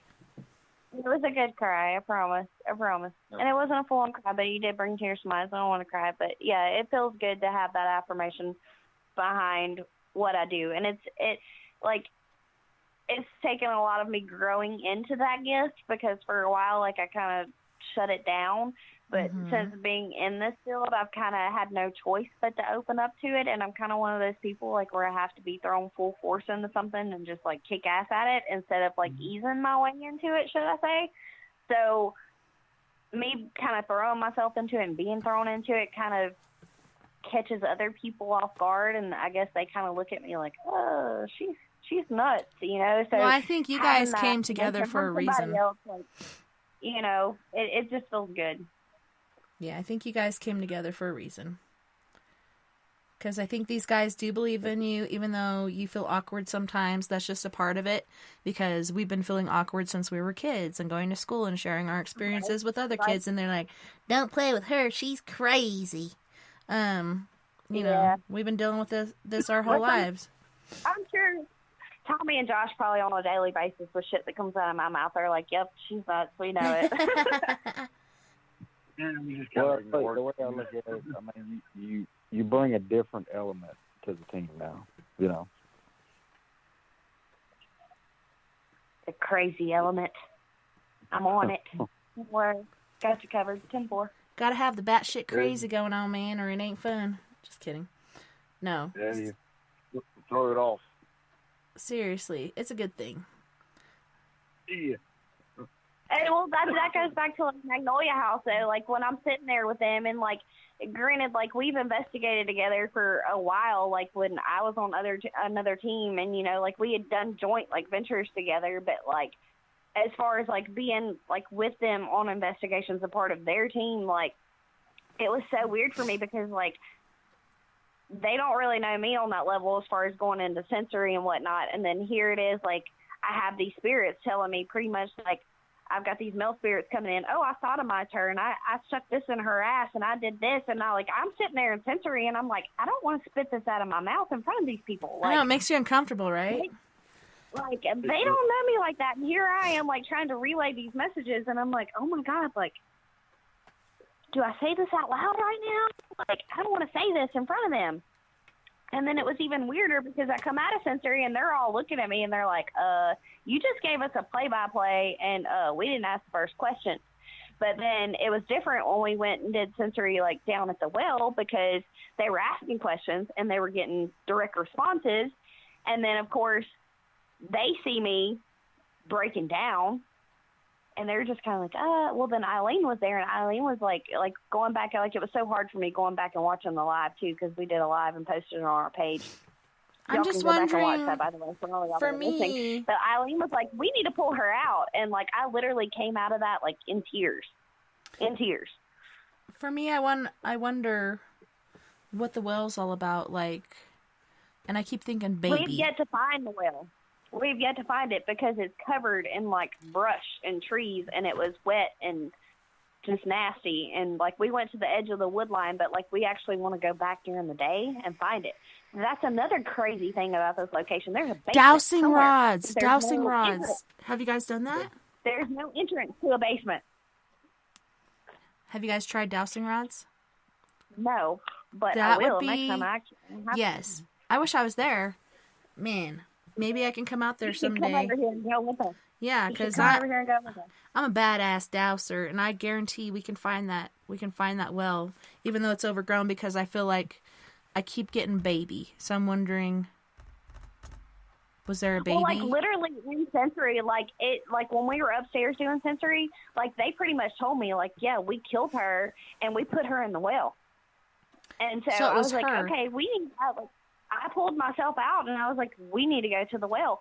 But like, it was insane because like they literally did not just like do this stuff to her and kill her. Like they tortured her. And I think that was the worst part for me. Like they held her there for probably weeks, doing this stuff to her over and over. And it was like, I could literally feel her just growing weaker and weaker and weaker. And by the time I got through with sensory at the well and went back upstairs, it was just like, she was done talking. It was like, I'm done. This is my point. You know, like I got freaking goosebumps all over my body right now just talking about it. Yeah, and I'm wondering, like, was this all at once, or was this over a very lengthy period of time where they're doing all these different things to her? Because a lot of slaves went through this, and it was not just all at once.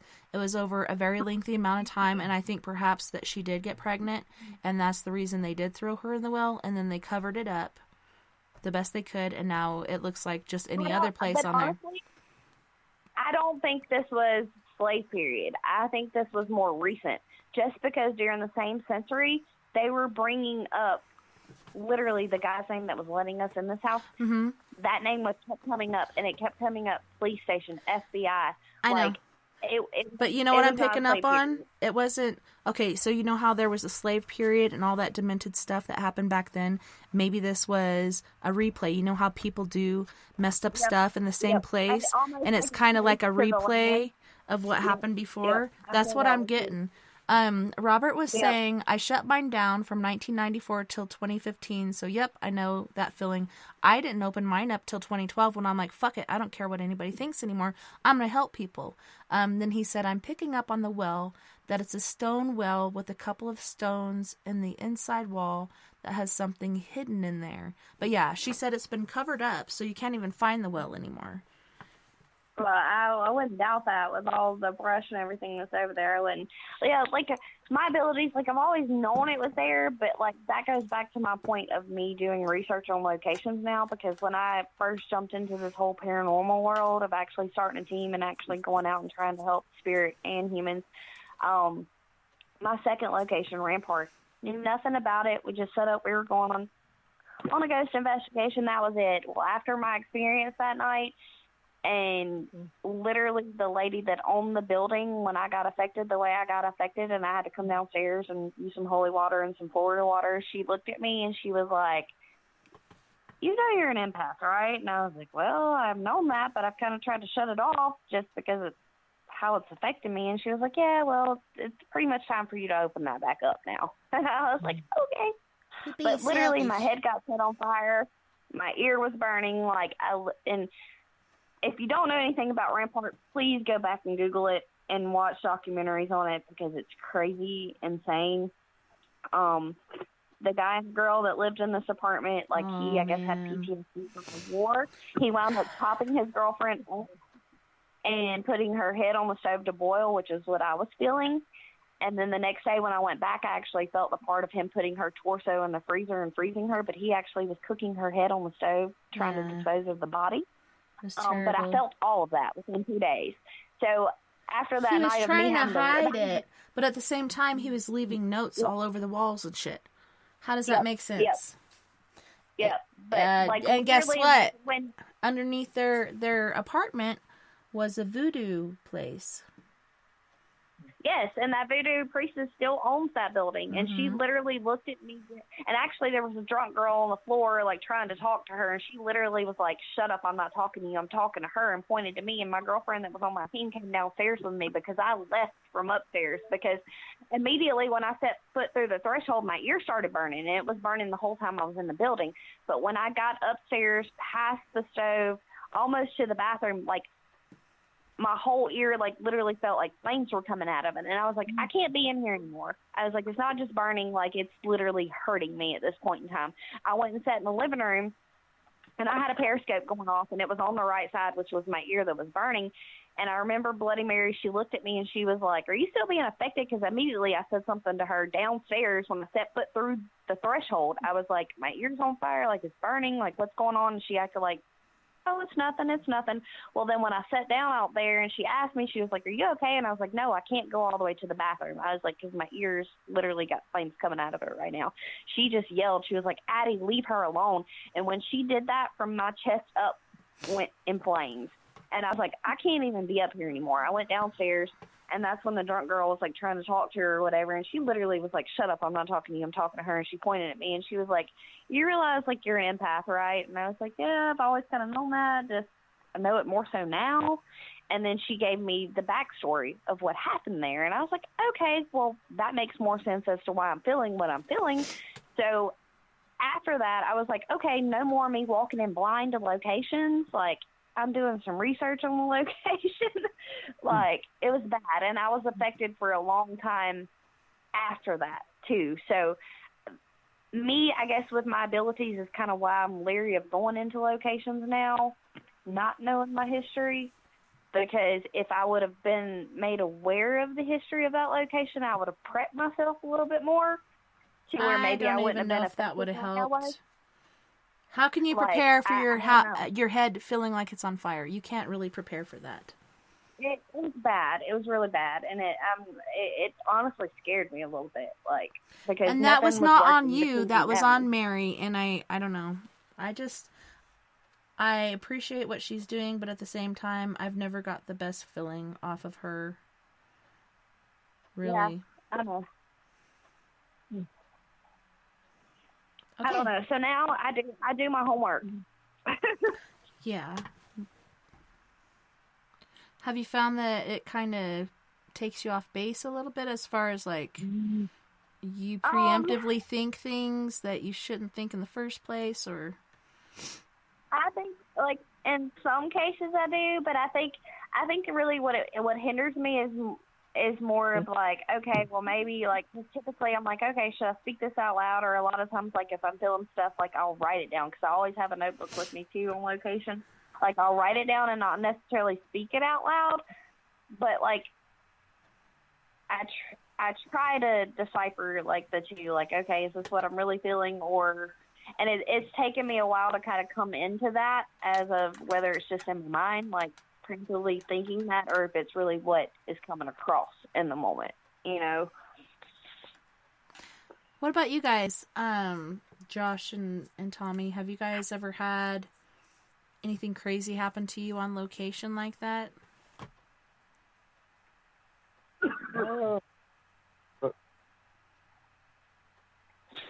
Tommy, you want?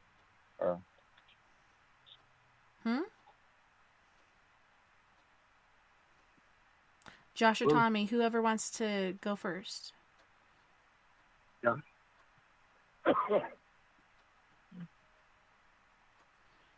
Well, I mean, for me, I really haven't had like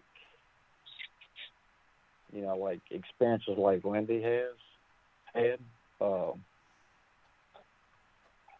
mean, every now and then I get like feelings, but it's nothing major. Mm-hmm. I mean, I've had experiences at cemeteries where I remember this one time, like, I remember we was in this big open area, and I backed up, and my shirt, you know how the shirt, like, flattens out if you back into something? Mm-hmm. Yeah, that's exactly what it did. There was nothing behind me. Like, that was one of the first times that it made me realize, like, okay, there's definitely something out here, you know? So you felt something on your shirt, like pressing against you? Yeah, like when I backed up, I could feel like I backed into something. Mm-hmm. You know. Yeah, I'm kind of the same way. Talking about Colonial, Josh? Yeah. Yeah, I'm kind of the same way. I've never really had anything scare me until the Hardy Wilson Hospital. to be honest. You're welcome. Yeah, Sorry. thank you. Yeah. I'm sorry.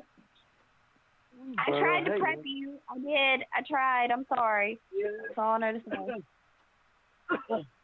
Yeah, I still feel like we have unfinished business there. Next weekend, buddy.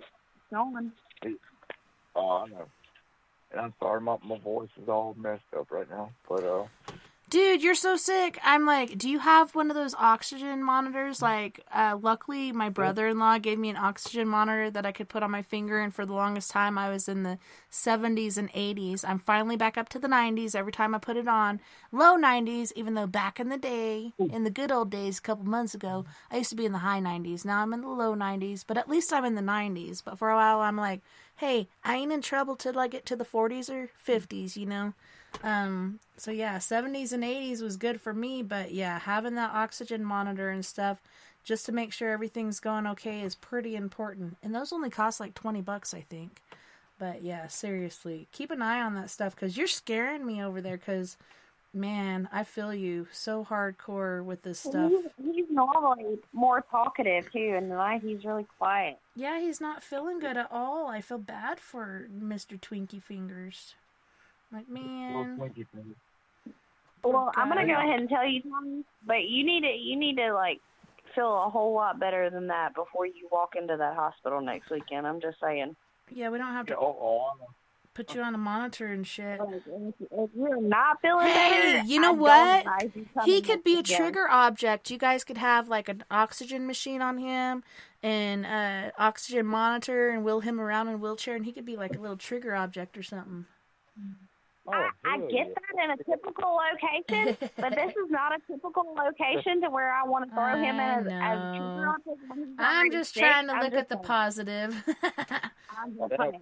This is not the location for that. Aw, poor Tommy. I feel bad, and I do think you should get tested, but yeah, the only medication I've taken so far is Tylenol. My husband went to the hospital. They gave him steroids. First they gave him a Z-Pack. He didn't take it because he knew he was going to go to the ER. He's like, I didn't want to take that because I knew I'd be coming here, and I didn't know what you guys were going to give me. But yeah, you definitely need to see a doctor and get tested and stuff so they could help you out because you're just suffering over there. I feel so bad for you. I feel your pain because I've been there. I've been there since the 21st of December, and I'm still struggling with this, but not like that. I'm back in the 90s with my oxygen intake and stuff, but Man, I'm hearing you coughing and stuff over there, and I'm just like, so feeling bad for you. I wish I could come over and help. Yeah, it sucks, but hey, you know.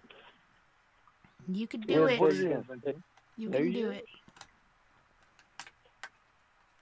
You got it, but still, you need to make sure you're taking care of yourself because it's not just you, right? You got family. So you got to think of that. Are any of them sick? Is Chanel or any of them sick too? Or Carly or anybody? Do what now? Is Chanel or Carly or anybody else sick, or is it just you? Well, I was sick first, and Chanel got sick. Not Chanel. Caitlin, she got sick. Of course, she tested positive. And Chanel got sick, and she tested negative. It was just an upper respiratory infection. So, who knows? Yeah, with my husband, he not only got COVID, but then when he went into the ER, you know, they gave him these different drugs and oxygen machines and shit. And then he went back in, I think it was maybe 2 days later. I'm like, seriously? He wanted me to take him in. I'm like, I can't even get out of bed right now. I'm doing what my doctor told me. She said, stay in bed, get lots of rest, take Tylenol, drink lots of water. That's what I'm doing. So my daughter took him in. Had I known they were going to keep him, I would have gone out and said goodbye, but I was in my cuddly spot in the ice room because that's what my room is the ice room. And I didn't know they were going to keep him. Otherwise, I would have dragged my ass down the hallway and said goodbye. But, yeah, I feel terrible for that. But, yeah, he got COVID. They call it COVID pneumonia lung. So you got to watch out for that because you could have a touch of pneumonia going on there, too. Scary shit. You gotta take care of yourself, not just for you, but for your baby and for your old lady. Okay, ma'am. Your poo noodle. But you, ma'am, you can't be feeling bad about not rolling your ass down the hallway. You're trying to take care of you too, because you got babies you got to take care of too. So. I know. That's why I didn't roll my ass down the hallway. I'm like, I'm gonna stay here, where my doctor telling me to stay, and he'll be back later. I just thought he was gonna be back later. Otherwise, had I known they were gonna keep him, I would have gone and give him a hug and kiss goodbye, you know what I mean? But I didn't, and so I feel like shit for that. But I'm telling you now, quit feeling like shit, because I already felt that from you. Quit feeling like shit, because you got to take care of you too. I know. And you got to take care of kids. Like, let him go fight the fight. Like, you know you love him. Like, well, I let him did. go fight that fight. On a good note, I did drag my ass out there and try to watch some Netflix with him, and I tried to watch Don't Look Up. I don't know if you guys have seen that, but it's a pretty good show. And I started that. I have not finished it. Do not tell me. Do not ruin that Well, for me. I'm not going to ruin it for you, but he's like, I don't want to watch that because that looks really depressing, huh? And I was like, okay. I've actually been wanting to see that. Yeah, you should really watch it. I started it, but I have not finished it, so don't none of y'all little people ruin that for me. I won't ruin it for you. I will just say watch it, and it'll make a lot of sense as far as the way our world works today. But yeah, definitely a good one to watch. But he's like, I don't want to watch that. That's pretty depressing, eh? And I was like, yeah, I guess so. And I got kind of agitated because I was like, I really wanted to watch that, but I'll watch it later. So we watched something else, and he didn't even watch it. I looked over at him, and as usual, he's looking at his Facebook and stuff. So I was like, whatever. I could have been watching this, and you could have been doing your Facebook anyways. That's the way the world turns. And that movie actually got really bad reviews, but you know. Really? I loved it because I was reading a thing on it because, like, it pretty much exposes, like, the media and blah, blah, blah, blah, blah. It's exactly how the world fucking works. It's exactly. I know, but, like, they gave it, like, really bad reviews. Okay, well, what do you expect? What do you expect from sheeple? Right. So, but, yeah, I got maybe, like, 30, 40 minutes into it, but I'm ready to go finish it. I just haven't had time to finish it. I actually want to start it over and then you should start it over, watch it till the end, like binge watch it like I did. That's the best way to do it. I want to. Yeah, definitely. And damn it, Tommy. Don't Look Up. Don't Look Up. With Leonardo DiCaprio. Yes. And Jennifer Lawrence. Yes. That's Yeah. my girl. I'm sorry, but she's hilarious. Like, I love watching her, like... That's where the world, like, there's a meteor coming or something, or... Yeah, there's an Yeah. asteroid. Okay. I've seen a preview for that. Yep. Yeah, you should see it. Yeah, It's so real as far as the way the world works today. Yeah. I've never seen it, but if he's in it, it's got to be good. That's right. You know? Robert said, "What do we expect from sheeple, blahs, and mewlings until they get told what to be scared of?" Yeah, eventually they're like, "You lied to us. How could you lie to us?" Like, everybody asks me, like, they're like, "You're not scared of ghosts and blah, blah, blah." I'm like, no, I'm more scared of humans than I am of spirits. Like, That's what really? I say. I'm not scared of ghosts. I'm scared of people. People scare me. People do to other people? Come on now. Could be Well, look, boys. when we was in that hospital, I kept looking down the hallway, and if I would have seen somebody walking our way, Ooh. that would have terrified me more Yes. than, seeing something else. Okay, you should have seen what I saw across the hallway that day, and then you would have understood why I was like, okay, no, you two manly men are going to sit on either side of me while we sit right here where I watched this thing cross the hallway earlier. And y'all wouldn't have been like, "Oh, I really have to sit next to you." Yep, you sure do. Like, if you would have seen what I saw, you would have been like, okay, I get where you're coming from. I'll sit next to you. They'd Yep. be like, "We should sit a little closer, huh? Let's sit in the triangle. You face this way, I'll face this way, you face I this was way." really like, I was trying my hardest to debunk that because I was like, I did not see that. I did not see that. And This I'm is like, not telling happening. Tommy, I'm like, I need you to go. I was like, you need to go back in that room and come back out for me right now. And I never took my eyes off that hallway where I just seen this. I was like, go back in there and come back out. And then when I realized it wasn't him, I was like, can we take a breather? Can we go out for a minute? Yeah, I need to go outside for a minute. Yeah, Robert just came back with exactly. People with bodies can affect you much worse than ghosts. Unless you live in a house with ghosts, horrible. then your health is really affected and can be depleted and you can die. But seriously, yeah.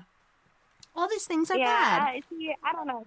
I have hitchhikers that come home with me all the time, and then of course, I got my faves and stuff in heaven with me. So I don't really know what it's like to live in a house without ghosts. But yeah, people bug me, and I happen to work in retail, and so I come home even more drained than I should be. Yeah. So, and then, like my day off, like a week, people are like, "Come hang out with me," and I'm like, "No, I really just need to recharge."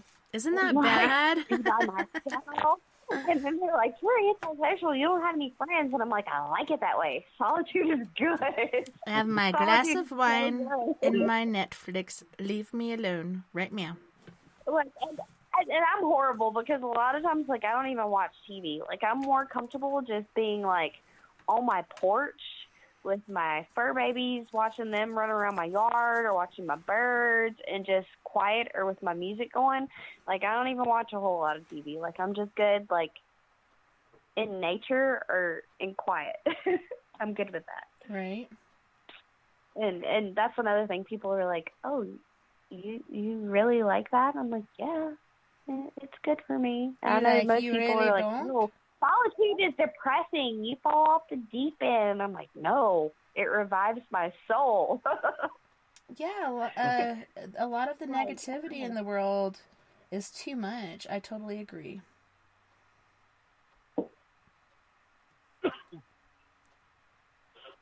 Yeah, the world has gotten really bad. It has. All those Karens out there? No, I'm just kidding. No. That blows me away like no other. I'm like, where'd all these Karens come from? I don't remember these bitches existing before. Yeah, they just New sprouted up. Yeah, they put a whole nother edge on there, don't they? Lindy's like, don't tell me. I live with it every day. Every day. Josh was saying something about it, but I can't seem to hear what Josh has to say. What were you saying? What about? Karens!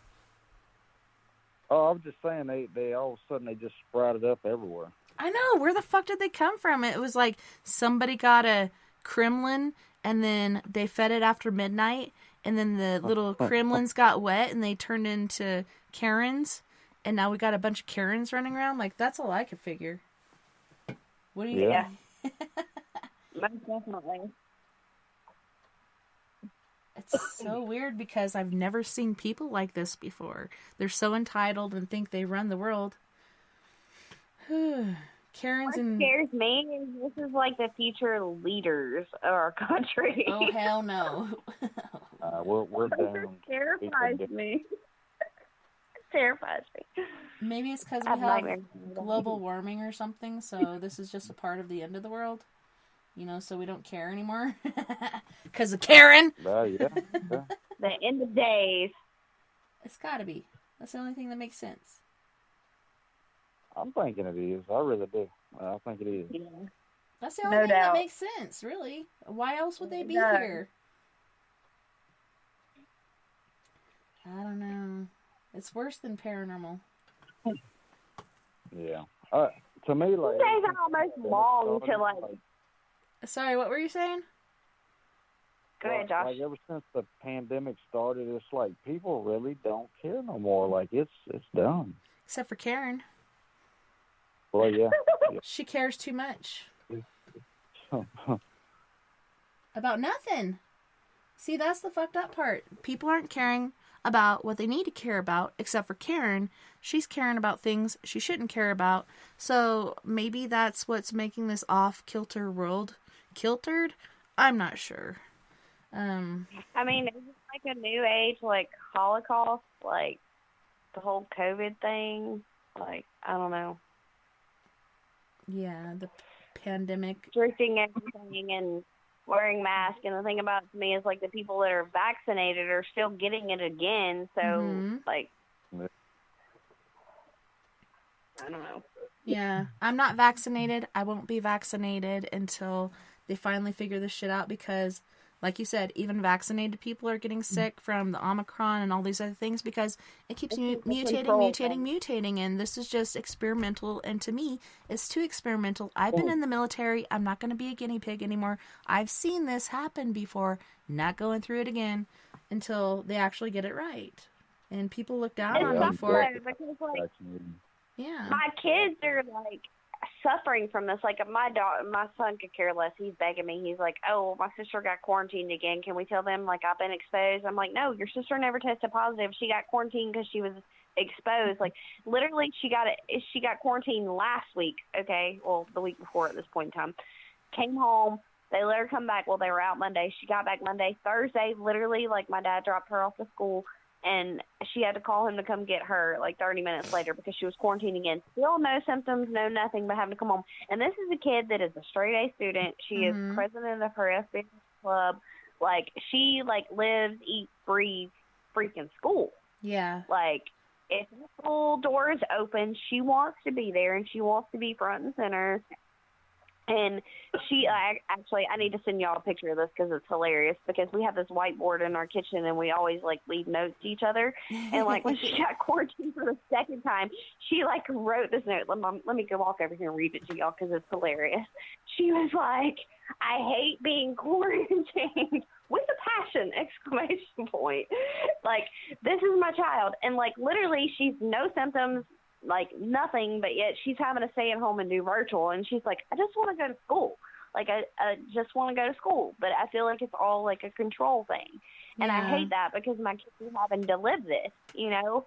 And then here I am on the other spectrum of it to where I work in retail, and they don't give a shit. We only close one day of the year, which is Christmas, and they're like, I don't care if you have COVID, you test positive or not, like, I need you to show up and do your job. I put a company like that on Flash. Who are, like, my children who are about to be leaders of this country, and my daughter is going to be a freaking doctor one day, and she's going to be amazing, and she's going to save lives. That's my youngest, like, too. Here they are restricting her education by sitting her at home doing work on a computer. Like, really? How does that make sense? Like, I don't know. I don't get it. I did homeschool with my kids last year to protect them and our family. And then this year, they were like, please, can we go to school? Especially Lily, because she'd never been to school. She's like, I just want to make friends, and I want to be social. Now she's in the gifted and talented program because she's so smart. And I'm like, yes, I was her kindergarten teacher. And just look at her. It's not me, it's her, because she's so smart. And so she is in the gifted program. And she does love school. Luckily, she got COVID during Christmas break. And so she didn't miss any school. And then this last week, they went to school. I let them miss a couple days the week before because their dad was intubated and things were really stressful. And I'm like, hey, I'll let you guys miss a couple days of school just so you can rest and, make up for your sleep and whatever you're missing. Not realizing it's Martin Luther King Day on Monday, so they got a 5-day weekend. And then going to school this week, they went to school one day, and then all of a sudden the school board is like, hey, guess what? We're shutting down all the schools. You guys don't come back till Monday because we're going to do a deep cleaning on the buses and the schools. You know what? I don't think it's going to help. Because it's not the schools, it's not the buses, it's not that, it's the people within.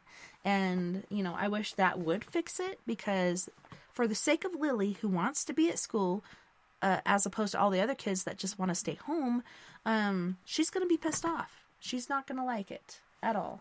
She just wants to be there. My child, she literally, was texting me from the school, and, I had a hand-unload truck, 840-piece truck coming, so, I couldn't go get her, so I had to get my dad to go get her, and she's literally texting me, and, they were going to let her stay at school. She had been vaccinated, and at this point, my child's like, Mom, can I just be vaccinated to where I can stay at school? And I'm against it. I feel like there needs to be way more. It's too experimental. It is at this point in time. It really, really is. But at this point in time, my child's, just really wanting to be there. And I'm like, you know what? She's about to be 15. I feel like she's old enough, mature enough. If you really want to be vaccinated. That's how I am with my 17-year-old. I'm like, if you want to do it, it's your choice. Be your decision. It's your right. I'm not being vaccinated. I choose not to be vaccinated because I feel like it's too experimental at this point in time. But, if you're to the point where, you're asking me, okay, if that's really what you want to do, where you can stay at school, I'm for it. But, literally, I think it sucks that they're like, hey, if you're vaccinated, you don't have to go home and quarantine, but yet this is the second week in a row she's been quarantined, but yet she's had no symptoms, no nothing. Why not let my child stay at school till she at least has a symptom and then send her home? I just don't think it's fair. It's because people that are vaccinated are still getting sick too, because this has not settled into one thing. It's mutating repeatedly. No. And everybody's getting sick, even vaccinated people. So it's what's the point? And being vaccinated, it's still not helping. At this point in time, that the vaccinated are actually spreading this shit even more. I have no idea. I know it's mutating. Could be due to vaccinations, but I have no idea. I don't know. I'm just going to play stupid over here and be like, okay. And it's okay, well, we're mandating masks again, but even for the ones that have been vaccinated, okay, well, if you've been vaccinated, why are you still wanting them to wear masks? Yeah, I wear my mask no matter what because I don't trust people. Well, I don't. And I work in the public, even though it's supposed to be mandated for me to wear it. I don't wear it. Yeah, I do. But I can breathe in those. And I got some really fucking cool ones. I don't. Now they're saying that the cloth ones don't work anymore. And I'm like, whatever. At least I have a couple layers on my face, which makes me feel better than if I didn't, And my daughter, my 17-year-old, she's like, Mom, even though I got sick with COVID, I still want to be vaccinated. And I was like, you know what, babe? That's your right. If you want to get vaccinated, I will take you down to the clinic and I will allow you to get vaccinated because you're 17. That's your right. And you know what you want to do with your body. And she's like, well, are you going to do it? And I'm like, no. And that's my right. And she's like, but why? I'm like, because that's my right. And I'm not going to do it because I don't trust it. Plain and simple. But we do have T-minus 7 minutes and counting before we are at the end of our show. Is there anything else that you guys wanted to talk about besides this fucked up COVID that we haven't talked about this evening? Or if you want to talk about this fucked up COVID some more, it's up to you. Whatever. What do y'all think? Go ahead. I have nothing.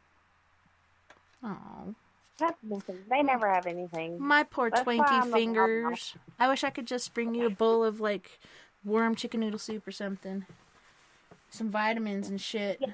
Holy shit, man. On that note, I'm gonna need you to get better before you come next weekend because I need you on your A game at that location and not just half-assed. And I say that in the nicest way possible. Aww. So you want to try sensory this Saturday?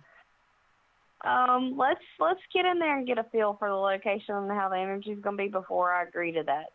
I'm just Estes saying. method. I'm gonna go ahead and tell you if it feels like it felt like last time. No, I'm not going in sensory there. No, I'll go ahead and tell you that off the bat. Is it too scary? If it feels like it did, if it feels like the last time when me and Tara were in there, yes, I will do sensory. But if it's like when me and you guys were there, no, I'm not going in sensory. I wonder. Not doing it. Okay, so you said you and Tara. I wonder if it's like more antagonized by the male presence. I don't know. I don't know. I don't know. I was very scared. Like, I just constantly felt like we was being watched. Yeah. Even when we were on the outside, like you felt like eyes were on you from inside. Yeah. Now we're gonna play that one by ear. Let's get there, especially if we get there in the daytime. I'm a whole lot more comfortable in there during the daytime than I am at nighttime.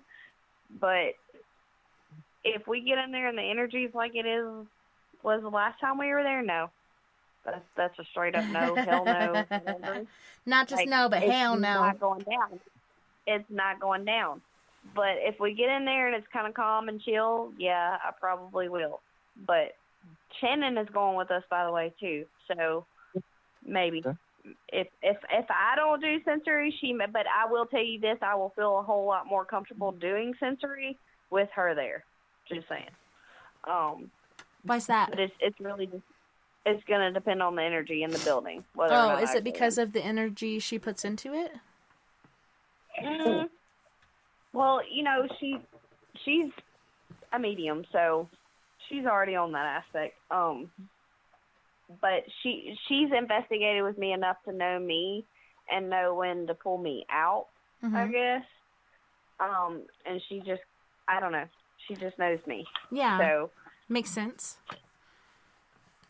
I was just curious if it was the energy she was putting into it, or, like you said, it's her awareness of you and your feelings because she is somewhat gifted herself. Me and her awareness of my surroundings because she's able to see all that. Yeah. So, we'll just play that one by ear. Yeah, that and totally makes she's sense. actually had COVID. She's actually had COVID in her household too, so it's really going to depend on if she actually shows up too. Because if they're still not feeling well, she probably won't show up. So I'll be on my own at that point in time. So it's really just going to depend on the energy of the building at that point in time whether or not I go in. I know, it's so crazy, and that's what pisses me off. I'm ready to. My question is, when are you two boys going to go in and do sensory? Why am I always the one that goes into sensory? They've when never tried it? No. And you I don't wanna have know to be why. gifted or nothing to do sensory. That's all about listening.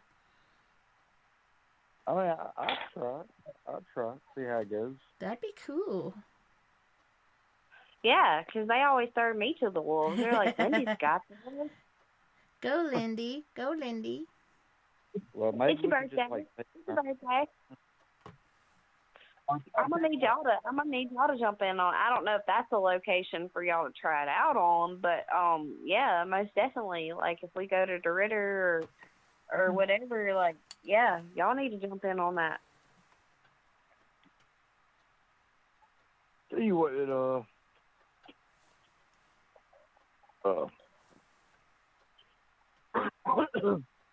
at the hospital, I'll do it. Well, I'll cough, but thank you. I know. I've gotten that a few times too. I'm like, yeah, that was a cough, not a sneeze, but thank you for your blessing. Yeah. Yeah, like I don't know if the hospital is the best location. Maybe like at the event, because we have an event coming up too. If y'all are in the area, May 14th, we've got another event at the Riverbend House of Brews. But maybe at that location, if y'all want to jump in and do some sensory for your first time, I'm okay with that. But I don't know if the hospital needs to be on first location doing sensory. Just like throwing that out there. Yeah.